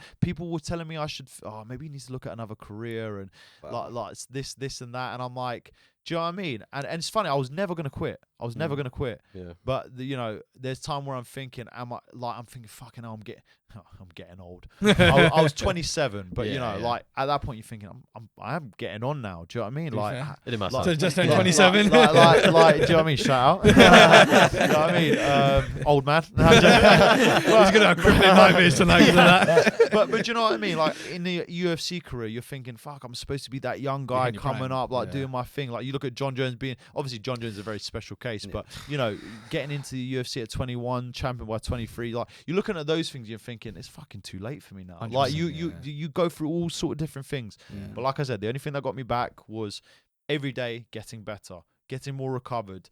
My knees getting, like, you know, I'm getting back into fighting, I'm getting back into training, boom, boom, boom, day by day by day by day. And eventually, you know, when it got back to me, you know, being able to fight again, that's what keeps the positivity. It's like having a sort of clear mind, in terms of worrying about enjoying every single day as opposed to enjoying a particular end point. You know, that was a big thing for me.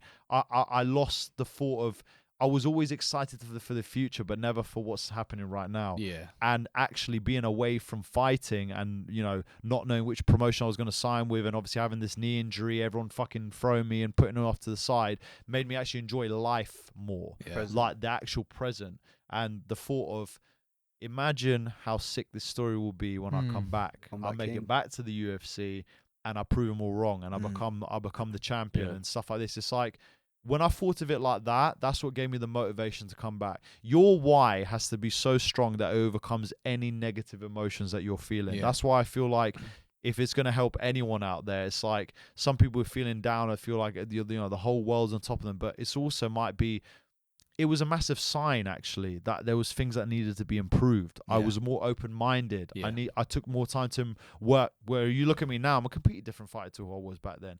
That guy would not have won a UFC world title, whereas now the guy here is definitely got the skills to win a UFC I world looked at a title. lot of your fights, and that earlier fights, it was more reckless, it was more open. Now you're a lot tighter. Your defense is a lot more on point. So you know what I mean, and It's a big like change. I'm the true believer of, you know, wherever it's God or the universe or whatever you want to believe, it's always done for a particular reason. Because if that Khalil fight didn't happen, like, you know, going into that deep depression and stuff like this and drinking myself to sleep, I wouldn't have made the adjustments, like I say, to enjoy the now, to make the improvements in my actual skill sets, you know, to have the motivation and the courage to come back and prove everyone, give me more motivations to train harder, to become better, to perform better, to change my another thing I would say was a big thing as well, like you're talking about mentality, is that I was too nice. You know, I was too, I'm a sportsman. I like to be.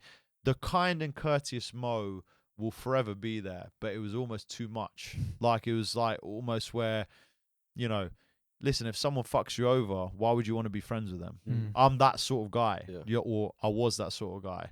Not anymore, so don't cross my line. But on that, actually, did you feel like you needed to like develop a certain mentality, like a killer mentality? And you spoke about it, you need a bit of an ego to fight and stuff, right? Was that one of the turning points for you to do that? Yeah, so blue lightsaber, red lightsaber. You know what I mean? So, like, genuinely, Will Curry, my good friend, training partner, he introduced that whole thing. I think my dad's told me many times about this, but you never really get it fully unless, I guess, someone who, from a neutral perspective, tells you it. Yeah. And so he told me, he said, Modestas, you're too blue lightsaber. You're too nice, kind, caring, compassionate, and blah blah blah. Yeah. He says you need to be a fucking savage. You need to be a killer, vicious, mean. Do you know what I mean? You don't have that in you. And then it's mad because as the time was getting closer to my fights, he noticed I was becoming a bit more vicious, a bit more dark, a bit more like, you know, a bit of that mean side coming out. Do you think talking about darkness, do you think that low point in your life kind of helps bring out that monster in you when it's time to Yeah, ring. because Switch. Yeah, flip the yeah, switch, exactly. it makes you realize that not everyone's your friend. Yeah. Not everyone cares about you. They're very quick to shit on you when things aren't very good. Well, it shows you that you have your very close people and you keep those people very tight towards you, but you can't open up to everyone. You have to like literally. It's mad because everyone who's my age now was telling me when I was young, and now it's gone the other way around. But now I get exactly what they're talking about. I understand it. Yeah, it's bloody mad. All that. It's like maybe I should have listened to it. It's like, that will always be the way. You Yeah. never listen until it comes. Never to and the then right you go through your own. This is why now, even when I give advice to younger fighters or younger people that like people that look up to me, for example, I just tell them like, listen, ultimately, I'm going to tell you. And you can choose whether you want to use it or not, but I know you're gonna go through your own experience and you're gonna learn it yourself. So I said you can either take it now, but like I say, I just know your own life experience is gonna make you who you're gonna be. So I hold my hands up to you to let you do what you will with this. Do you know what I'm saying? Because I understand that. You tell someone, you think, oh yeah, they're going to listen to me now, and most of the time, probably not. That person will be remembering in a couple years' time, like exactly. That, like, And do you know what? That's what life's all about. Do you know what I mean? I just love, like I say, the realizations, the experiences, the things that you have to go through, and it's what makes life so beautiful and interesting. And this is why you got people who are writing books about their stories and how crazy roller coaster it was, because nothing's ever a straight line going up. Do you know what I mean? You've always got like dips and turns and peaks and troughs, and you just gotta take each situation, where good or bad, and you realize what the message was. You know what I mean? I wanted to touch on something you mentioned earlier, because I think you said this phrase before as well, which is you felt like you were in a picture with no color. Yeah. And for me, that was quite profound when I first read what you said that, because if you look at it from a spiritual perspective, there's a correlation between when people think of like life and death or heaven and hell, one with color, one with darkness. Yeah. When you were in this point in time, did you turn to God in that sense? Did you become more spiritual? Yeah. Well, I remember.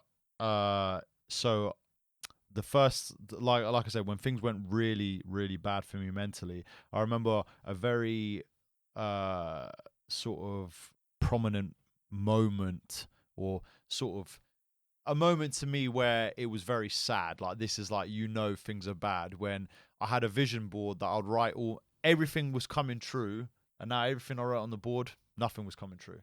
Like, everything was not happening. I literally rubbed it all off.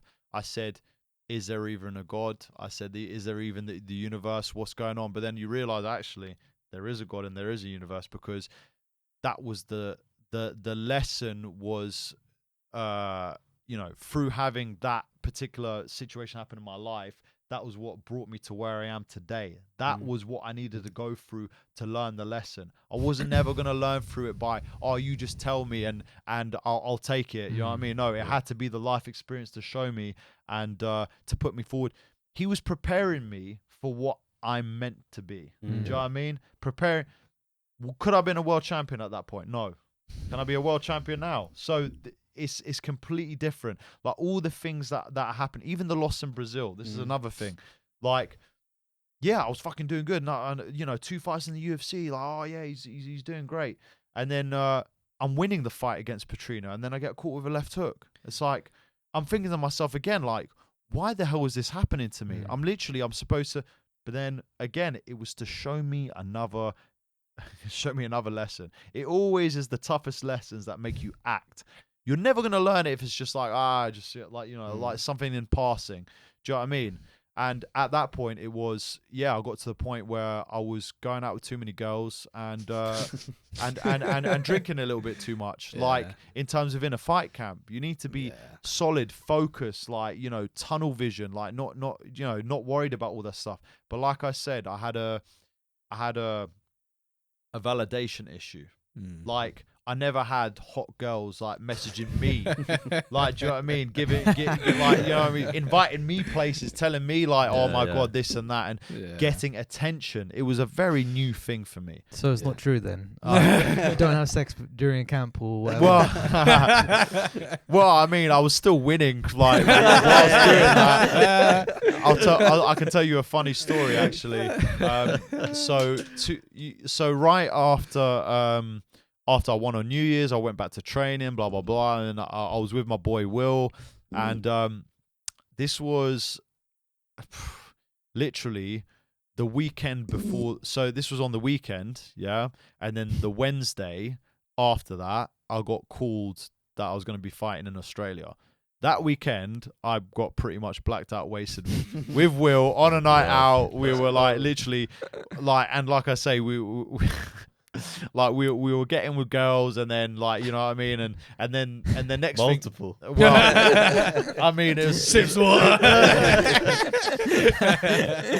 Who's watching this? But yeah, and then the Wednesday I got the call that, so I literally just went from being blacked out, wasted the weekend, and then 2 weeks later I'm fighting in Australia. And then Pedro on 2 weeks notice. And then I'll go and beat Tyson Pedro. But like I said, I was already in shape. I was already like, you know, I was training very hard. So that was like my little, like, you know, kind of let loose or whatever. Give me a 2-day detox. Yeah, and then I go exactly. Your dad's like, now. Now we're ready. But it was just like, you know, I just kept that going. Yeah. Because I was like, shit, well, I was able to perform, like, you know, and just living my life. Yeah. Because I did that the whole of, after I came back from injury, like I said, I was living in the present, so I was just enjoying the moment. So I would train hard, I'd go out, I'll do this, I'll do that, and then I was still performing. So it was almost like a normal thing. But the lesson from the Petrino fight was, look, my last camp, 12 weeks, no alcohol at all. I didn't go out at all. I was literally just training. My recovery was on point. I was doing more things for recovery, and I had even more confidence in myself. So it's like, that was the lesson. And then look, I got head kicked, and I was able to overcome that and still win the fight.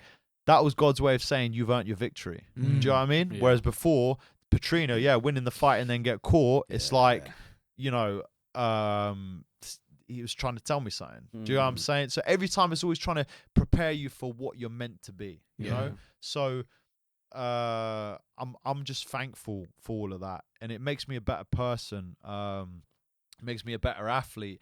And then, you know, you realize that in order to be the best in the world, you have to go to a place where no one else is willing to go, and you have to do the things that no one else is willing to do. Because every time I think of it now, it's like, is Alex Pereira doing this right now? Is Alex Pereira, you know what I mean? Like, is he going out partying? Is he? The only person that I can think of that can bloody do all of that is Jon Jones. He's a special case. You know what I mean? An absolutely special case. But for example, it could have went this way. Maybe I would be drinking and doing all of that and still winning, and maybe, that's my path. Maybe that's my route to victory, to relax. But that isn't my path. Yeah. And most of the time it's not. You get what I'm saying? For 95% of people, it's going to be, you have to completely cut everything out. You have to be on point. You have to be, I wouldn't say fucking, like, you know, you don't, but even still, shall I tell you how mad this is? This is another mad story. Bring them out, bro. So, listen, obviously, I'm a sexually active male. Great start. But basically, by the way, my grandma watches this. Hey, grandma. So essentially, it was weird because, like I said, I feel like the universe has ways of giving a message to you, right? And I remember one guy, like very very close friend of mine. He didn't say anything. All he was mentioning to me was that he didn't have sex or jack off for a while, right? And basically, he just felt like everything was going better in his life, and he just had like more testosterone and this and that. And I remember I was thinking to myself, Like just before I had this call, which is mad how it all just strung together. I was thinking before that call, and I think this was about 4 weeks left to the fight. And I was Pedro fight. No. My last one. Oh, your last Platinum. one. And I was thinking to myself, I was like, I was thinking, is it useful? Is it not? Should I this? Sometimes I've got energy, sometimes I don't. Like, what's going on? Like, because I wasn't going out at all. I wasn't, you know what I mean? And then he gives me that call, and I'm just like, that maybe that was a sign, man. Maybe that was something that was meant from the heavens for me to actually. Do you know what I'm saying? Yeah. And I felt it. I felt the energy and like even the testosterone, like you're a bit more aggressive. Like there's a lot of things. So it's like, although you could probably win. Some people may have to perform being relaxed, but some people may. And I remember him sending me a study as well, actually, where basically, and this doesn't apply to everyone, but I just remember it said that within 2 weeks of basically no nut, basically, that's where your testosterone, I think between 2 to 4 weeks is where it maxes out at the I'm talking testosterone goes like to 250% or something, like, and then over time there's diminishing returns. So if you no nut for like 10-12 weeks, you're not going to get the same effects as within like 2 to 4 weeks, basically. Sure. What about 27 years? Crazy. Bloody hell, well, we've got to do some studies on that. You know what I mean? We've got to get the test tube out, yeah? Who wants to get the sample?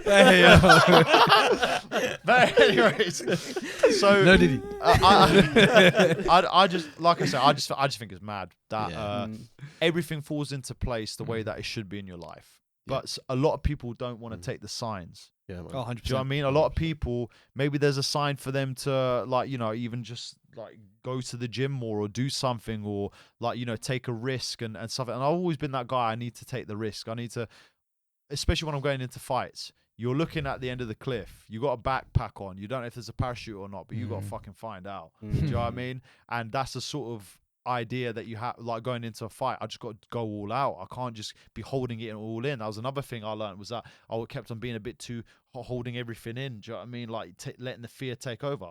Fuck all that. You need to go out there and perform. You know, it's the entertainment industry at the end of the day. You got. That's why I threw the backflip out at the end of the fight. Do you know what I mean? You got to do everything that you can to get the most out of yourself. So. You know, I'm just very thankful that I've had a lot of these lessons. I'm very thankful that I do take the signs when they're given to me. So if there's anything else as well for people, like if there's a sign that you can feel like in your body, in your aura, like take it, because usually it will lead on to something better. When people don't take those, you know, take those things, they end up staying where they are. They're staying stagnant. You know what I mean? A lot of people are meant for greatness, but they just never unlock it. You know. Like I say, they have the key, but they just throw it off to the side. Do you know what I mean? They never use it. So a lot of times it just comes from within, you know. And I feel like that helps a lot, especially like when you're in like a very down, dark, deep, like, you know, a very upsetting period. It's like, imagine you just start, like I say, going to the gym, you start building confidence in yourself there. Do you know what I mean? You start thinking in more of a manner, like, you know, it's just changing wordings and stuff like this. It's like, what if I could make this happen? Let's make this happen. Do you know what I mean? And even if it doesn't, you know, you did everything that you could to make it happen. Do you know what I mean? 100%. So I feel like that is a way for people to get out of these like deep, dark, bad situations for themselves, like where things don't go wrong. It's always meant for something better for you, but you just have to believe in the process. A lot of people don't believe in the process and they stop. They're literally like, I get to this point, fuck it.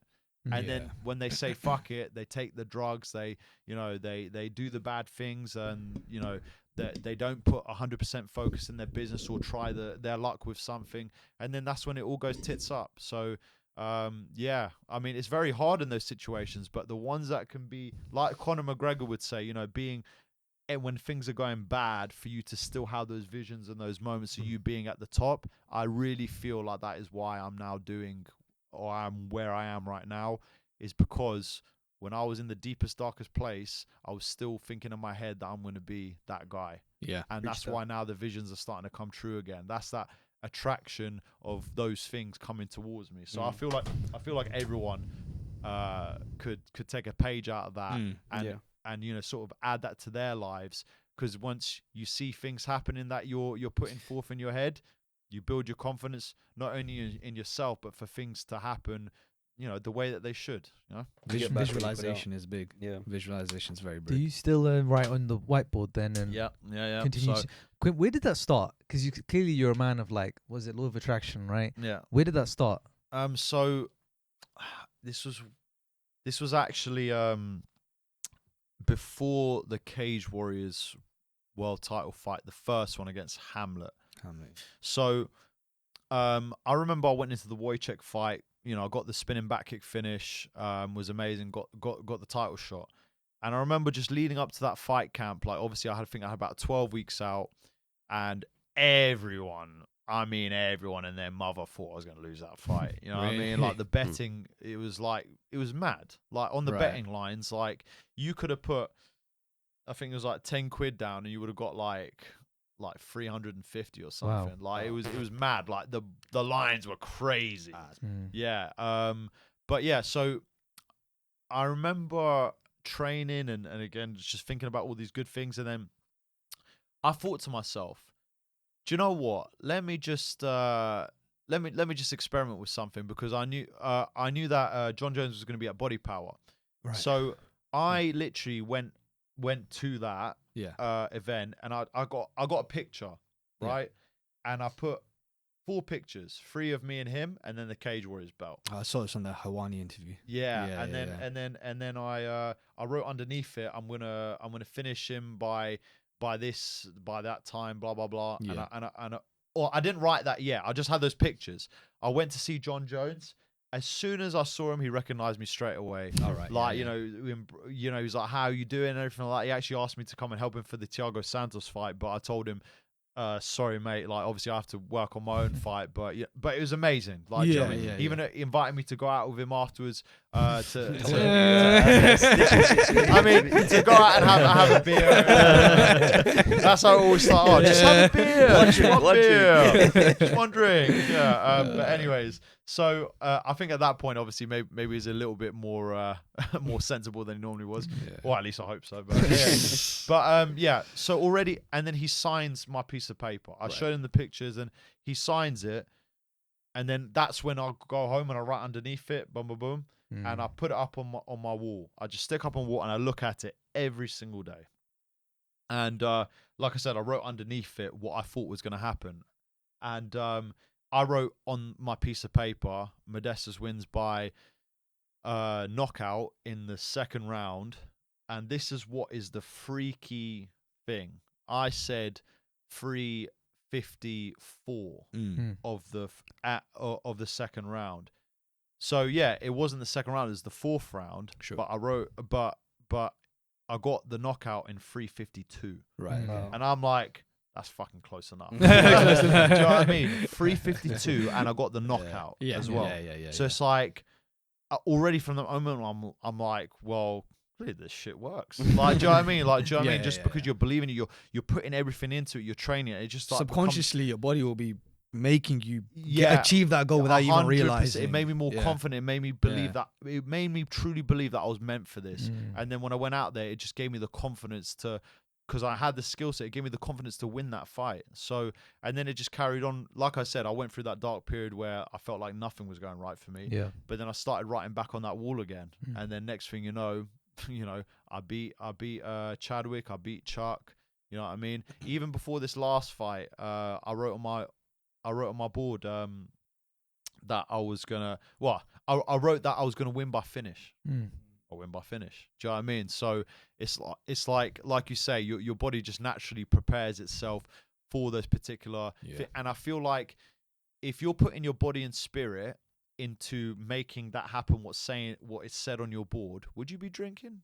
Would you be going out? Would you be doing? Do you know what I mean? Yeah. Do you feel like you'd be getting the most out of yourself? And at first, I felt like when I was winning still, I thought no, this is me performing at my best, and I was.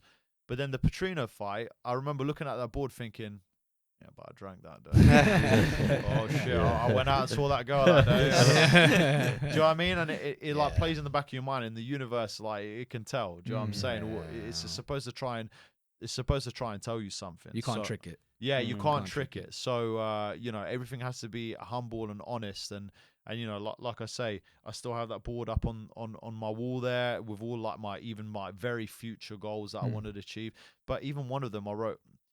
It's just mad because for anyone that hasn't seen it, I truly urge you to watch it, just because if anyone's in a bad place and they need something to sort of cheer them up or put them in a good place, that good things will happen to you if you just believe in it. He's very now prominent in the media. His name's Joe Lee. He was actually at the fight in Manchester, and he was one of the reporters who were asking questions after the fight, and I just gave him a shout out because I'm like, I bloody knew this kid. Right, I remember watching it. Yeah. And he made a documentary on me, Nice. saying the comeback king. Nice. And in there was like voice notes of what I said to myself back then, and then you contrast it to what's happened now. Everything that I said on these voice notes, on these videos, had actually like come true. Yeah. I said, yeah, by 29, I said by 30, but realistically by 29, I want to be back in the UFC. And then literally 2 days after I turned 29, I'll win my first fight in the UFC. Nice. So it's first fight back in the UFC. Sorry. So it's like, do you know what I mean? Like I feel like everything in this life, you can guide your life the way that you want it to go. And you know, there is someone looking out for you, whether it be the universe, whether it be God, whether it be something else. There is something watching out for you, and you can truly hone this power by doing the right things and actually taking the messages that are given to you. A lot of people, like I say, they end up turning to drugs, doing the wrong things when they know they shouldn't be doing these things. You know what I mean? And like someone is trying to look out for you. They want you to achieve your highest form. And I also think it's about as well, sort of, like, you know how he said I had a bit of a dark side, like, because all these things were happening to me, and I thought, well, like, you know, you still have to be, like I say, you still have to be loving and caring to those people that are loving and caring to you. Do you know what I mean? I feel like you being in that circle of that positivity and friendship and like true camaraderie is what's going to also help you, because you're looking out for other people and they're looking out for you. I think if you're just some sort of dickhead, then it's also not going to work out that way either. Do you know what I mean? You this is why I say blue and red lightsaber. You got to have the fine balance of the two in order to make the most out of things in life and truly enjoy life. You know what I mean? Like, get everything from all angles, you know? 100%. I have a quick question, actually to do with your name. So you believe in God, you believe in like the power of the universe and stuff like this, right? And I wanted to ask you if you had any idea or any belief in the power of names. So, for example, a quick tangent. For example, we're all sat around here. My name means the sun or happiness. So I try and like spread vibes. I feel like I've grown into someone who spreads vibes and spreads happiness in general. Yeah. Do you believe like making that transition from, you know, into MMA, into a sport where you require a lot of humility, being modest, which is what your name means, if I'm not mistaken. Do you believe that there's a power in names and the fact that you grow into the person you are named after, or what you are named? Do you know what? It's funny you say that, because I've never thought of it that way until you just explained it just now. And in Lithuania, my name doesn't actually mean anything. Oh, does it not? Oh, that's a shame. But it's funny you say, modest. Like my name has that, and it's true, because I think it's actually like naturally carried over to who I am. It's mad, because you ask my friends, if like, him modest, what the fuck are you talking about? He's a cocky motherfucker. You know what I mean? But like genuinely, like you say about being humble and having humility and stuff like this. This is part of my character, my nature, and my being. Yeah. So and it will always forever be with me. You know what I mean? Yeah. So I feel like, like it probably does have some sort of connotation or some sort of link that I didn't even think was even there. So I appreciate you for bringing that up. But you know, like I say, it's having that as your base core, and then having things as an addition to it from what life throws at you, you know? And like I say, about being vicious in the cage and you know, knowing that it's a fight. Like, look, like, let's be honest, Khalil threw that kick, and it's like, yeah, you see he's a nice guy outside of it. He's got a great story, but you know, at the end of the day, he had to tear my leg up. You know what I mean? In order to get his way. So you have to be vicious. You have to literally put that all to the side, because the way I look at it, or the way I have been looking at it now, is like, imagine you're on a field. Yeah, you've got a sword, you've got a shield. You're with your brethren. You've got your guys, right? And we're all standing side by side, and there's another army out in front of you, and you have to go. What, you just gonna sit there and fucking get your head chopped off, and that's your story over? Do you know what I mean? Yeah. You got to literally go out there and put it all on the line. You have to use that fear to your advantage. Do you know what I'm saying? Like, you have to go out there and you have to go all out, but you have to be fucking vicious. You have to kill this motherfucker. You can't just let them walk away. Do you know what I mean? So this is why, like, when it goes to war, this is war. This is not playing around. This is not, I'm going to be a sportsman and we're going to have a great time. No. We're not having a great time. It's not Stephen Wonderboy Thompson. No. You know, as much as I love him, he's got a vicious side too, and he's a great fighter, but there's hints of viciousness in it. 100%. Do you know what I'm saying? 100%. Like, yeah, he's very respectful and very humble and very nice. When he knocks guy. down Luke, he tells him to get back up and knocks him back down again. Yeah. You see it. Yeah. You know what I mean? But there's viciousness in those shots. Yeah. In the moment that he's throwing them. Yeah. So it's still, you got to have that somewhere. Yeah. And some people perform better just by performing as an athlete, like GSP, and some people perform better performing as a bit of a savage, which is sort of the route that I'm going towards. You know, a fight's a fight. You know, I'll be respectful if I'm shown respect. Yeah. But at the same time, when we get in there, I have to finish you. You know, I have to end you, because, you know, like I say, if it was in the olden days, I'll be dead. So, so now it's like, yeah, okay, we're both gonna come out of there and we're gonna get a paycheck, but I've got to go to my calling in life, which is to be a champion, not just some. I don't want to be. This is another big, massive motivation for me, right? Is that, and obviously, excuse me if you don't feel this way, but I definitely do. I'm the guy who's remembered for being stumped in the knee by Khalil Rountree. Oh, Khalil Rountree, what a nice guy. What a great, oh my God, look at his story. Blah, blah, blah, blah. And every time I listen to it and every time I hear it, I'm just like, and it's mad because I'm not the villain. I'm not, even though I've got the haircut to show. But because genuinely I'm more of a Rocky character. But it's almost like looking at the guy who's getting everything that you were wanting to deserve, and then being in the background and just training and watching the whole time, and then getting back. You know what I mean?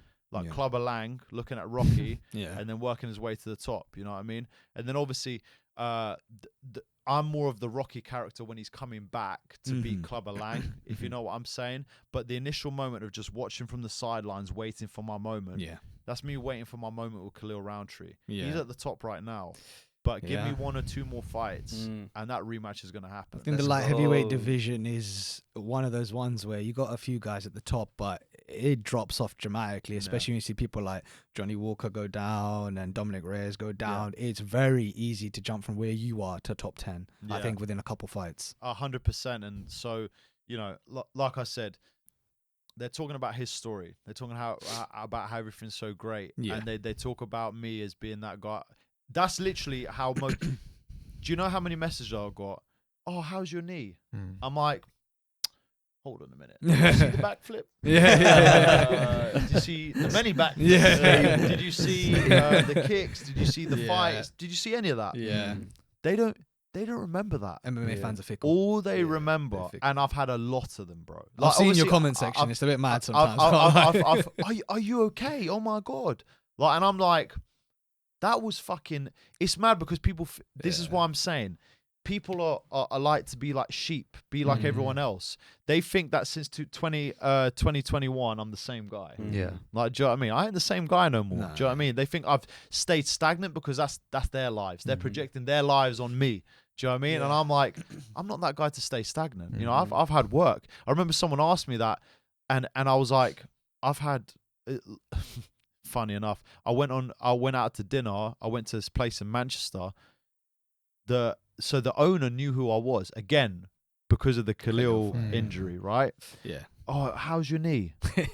I'm talking. I went to this place after my fight, Fuck's sake, man. and I'm like, yeah, I fought just recently, and he's looking at me like all confused. You fought just recently? Yeah. I'm like, and in my head, I'm thinking this was 3 fucking years ago. Yeah, to be fair, your 1 year recovery is mad quick.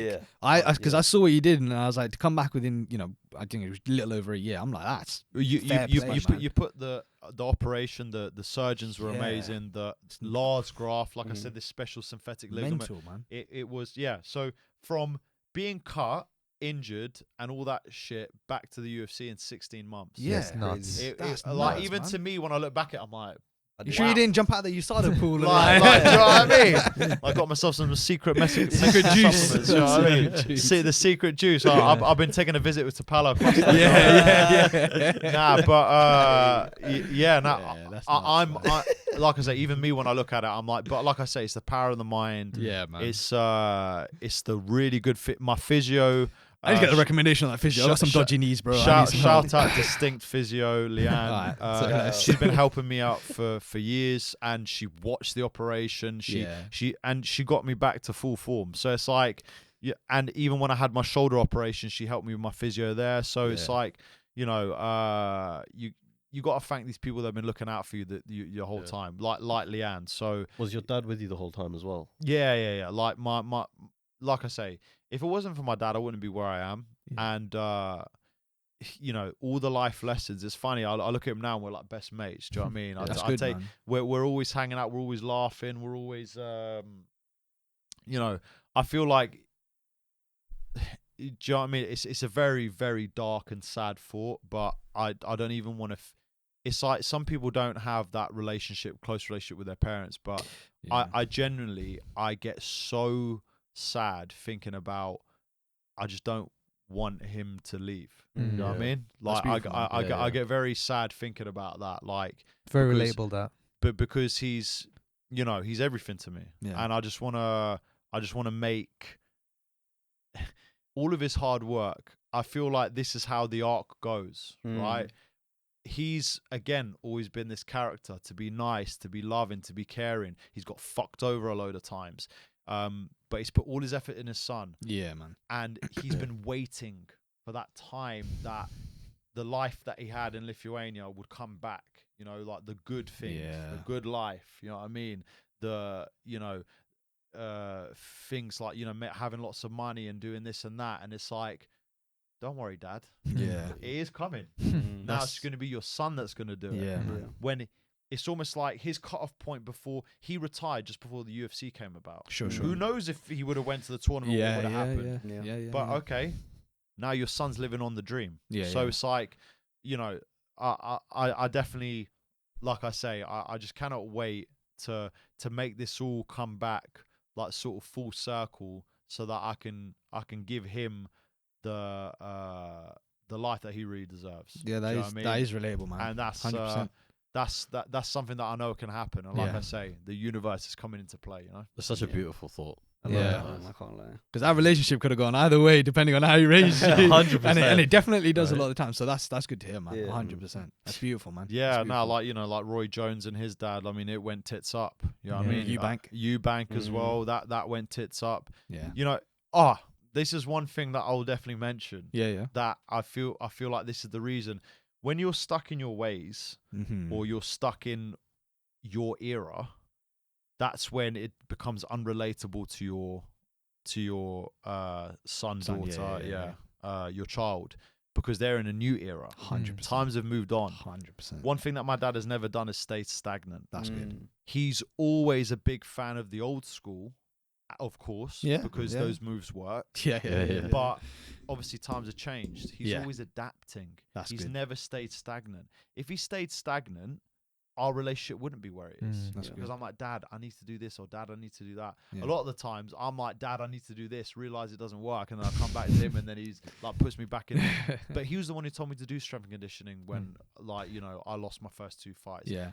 Which then inevitably moved me to light heavyweight. Yeah. He was the one who told me I needed to work on my hands more. He's the one who told me that I needed to do certain things, and we spoke together about going up to train with Tom. Yeah. That's a before game changer. Before my last fight. So Game changer. and even now. So do Do you know what I mean? Like everything is all like, it's all come about the right way. I literally, I can't say it any other way. Do you know what I mean? Like all of these things, like I said, that have happened has just been divine intervention from somewhere from above. So, well, we got a little game where we're gonna end it on. Uh-huh. Before that, I think your dad has a book, right? yes, he does. Yeah. We'll shout out the book. We'll put the link in the description. I saw it when I was doing my research, so we'll shout it out. It's on Amazon, so you can check it out. Top But tier. yeah, man. Let's, we've got about 5 minutes left. We've got Yep. 2 things we want to end on. Oh, yeah, we yeah. got a couple presents Oh, as yeah. well. Oh, so yeah. something we do for our guests. Oh, you guys are too kind. Man. It's already a present just being here. Do we have what was in the fridge? Yeah, I think one's in the fridge. Okay. Now, when he talks about what's in the fridge, okay, I'll take that present. That's the sample we were referring to. Oh, Hey, that's crazy. Fuck that got grim quick, man. welcome to Atypical, man. All right, so we had a guest on. His name's Ash Dykes. Legend. 4 times now. World record holder. Went across one side of Mongolia to the other, unsupported, pulling 100 kilos. Fucking savage. That Just is came back savage. doing one in Suriname as well. So when he was here, we asked him these questions. And we're like, you know what? It's a bit relevant to Modestas as well. So we got some animals here. And we're Okay. going to ask you which ones you think you can beat up in a fight. Oh, my Simple God. as that. So go. what? Straight up, just yes, no. Yeah, that's so, it, man. yeah. That's it. You can Alright. talk into it if you want. Yeah, to yeah, talk yeah. about If it. you want to explain, yeah. I First want to one. explain like how to get mauled by a fucking bear. Funny you say that. First one we got, nice and easy start. We got a stingray. Stingray. You're in shallow water. I'd fuck him up. Yeah, let's No go. Steve Irwin going on here. He's No. nice and simple. Easy. This one. That got dark as fuck, boy. Cut that shit out. No, we're not cutting that. That's staying in. Shout out Steve Irwin. This one, I don't know. After what you just said. What the fuck are you on about? Oh, man. That's crazy. Come on the pod. So we got. Oh, my Lord. It just gets worse, man. Fuck Yeah, digging a hole, bro. Alright, we got It's Tibetan getting Mastiff. I don't know if you've come across these before, but they're savages that come up to Crazy. like, well, for you, I don't know, but it'll come up to like your waist. Massive dogs. Massive dogs, Savages. Nothing can hold them back. I'd fuck him up. Let's go. He did, to be fair. He fucked Yeah, up yeah, 2 of he them, did. so I'll Yeah, Yeah. Kangaroo. Bruv. The boxing, mate. He ain't got no takedown defense. No, got a nasty kick though. He has got a nasty kick. I'll get to his legs before he can kick me. Can you you submit go. a kangaroo? Crazy. You can take his back. Bruv, yeah, we'll take his back. We'll take him down and take his back. There you go. Oh, but he'll be kicking with his legs, man. Holding that guard, mate, is gonna be a hard one. You got a Love that. snake. A snake. I've got a story about a snake. Oh, no. That's what we're here for. I actually, well, I guess you could say I would have won against a snake. So basically, I was in Louisiana. Yeah. Okay. 18 years old, absolute idiot. Well, not me. It was more my friend that was a bit of a dummy. I use a snake. Yeah. he's well, funny you said, but he's actually the sickest guy. He's one of the guys who got me to become who I am today, basically just not caring about what people think. But anyways, getting to the story. So in Louisiana, there are some very venomous snakes, right? One of which is called a water moccasin. Yeah, if you look it up, Wow. Sounds one of- scary. one of Sounds the scary, most venomous Right. snakes in the world, right? And we're literally in his back garden, and what do we see? A water fucking moccasin. Right? And literally, like, but he's got like a garden that then goes out into like a massive, like the woods, basically. He's like all connected, right? And then the geezer, he was like, "Oh, I'm gonna grab the net, man." He's gonna grab the net. I'm like, because he was literally like hissing, and he said, "Just don't move." So I was just standing there, like I was a couple feet away from him, away from the snake. Yeah. But he was literally just like sitting there, just like kind of just like slowly moving around, right? Then this geezer, he grabs the net and fucking catches it in the net.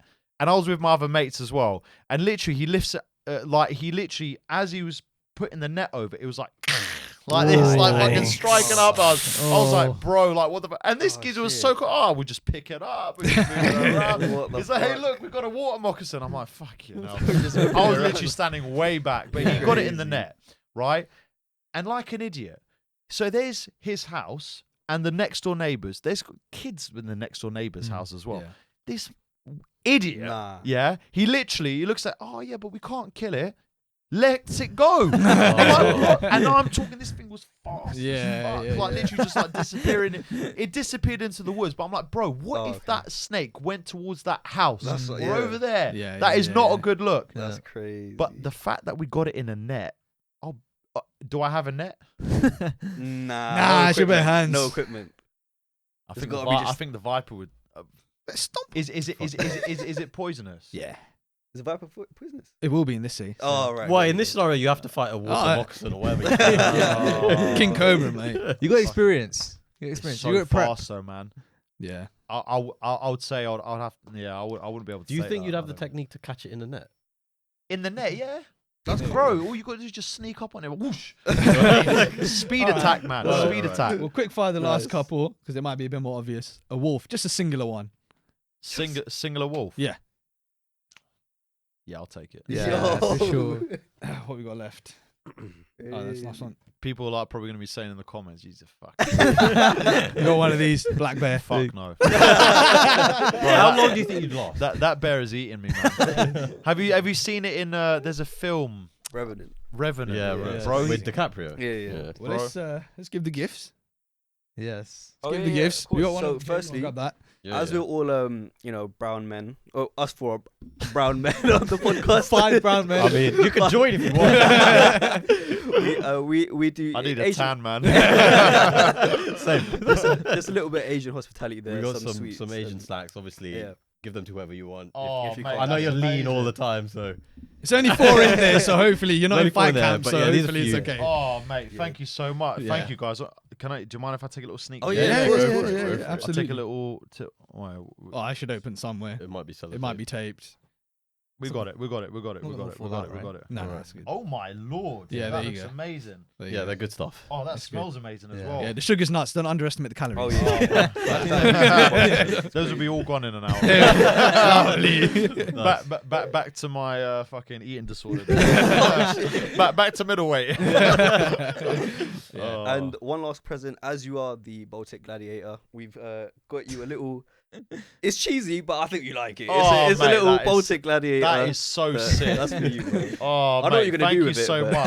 Little dual That- flag. That honestly, yeah, that is. Oh, and obviously you're saying that my teeth are bad, yeah. got me a tooth floss, yeah. You know what, Yeah, that's arts and crafts, bro. Arts and Handmade. crafts, It's bro. handmade. That is very sick. It's I an have to- atypical present. I have, Yeah. I have to admit that is absolutely sick. Like, There we thank go. you guys. No like, worries. honestly, Thanks for Thanks coming for on, coming man. I really Yeah, appreciate coming you. on. You guys are sick. Like, listen, I had a great time chatting with you lot. Obviously, I was just going on like a bloody headless chicken. Nah, I love it. I Honestly. love it. We love it. Headless chicken. Fucking that doesn't make any sense.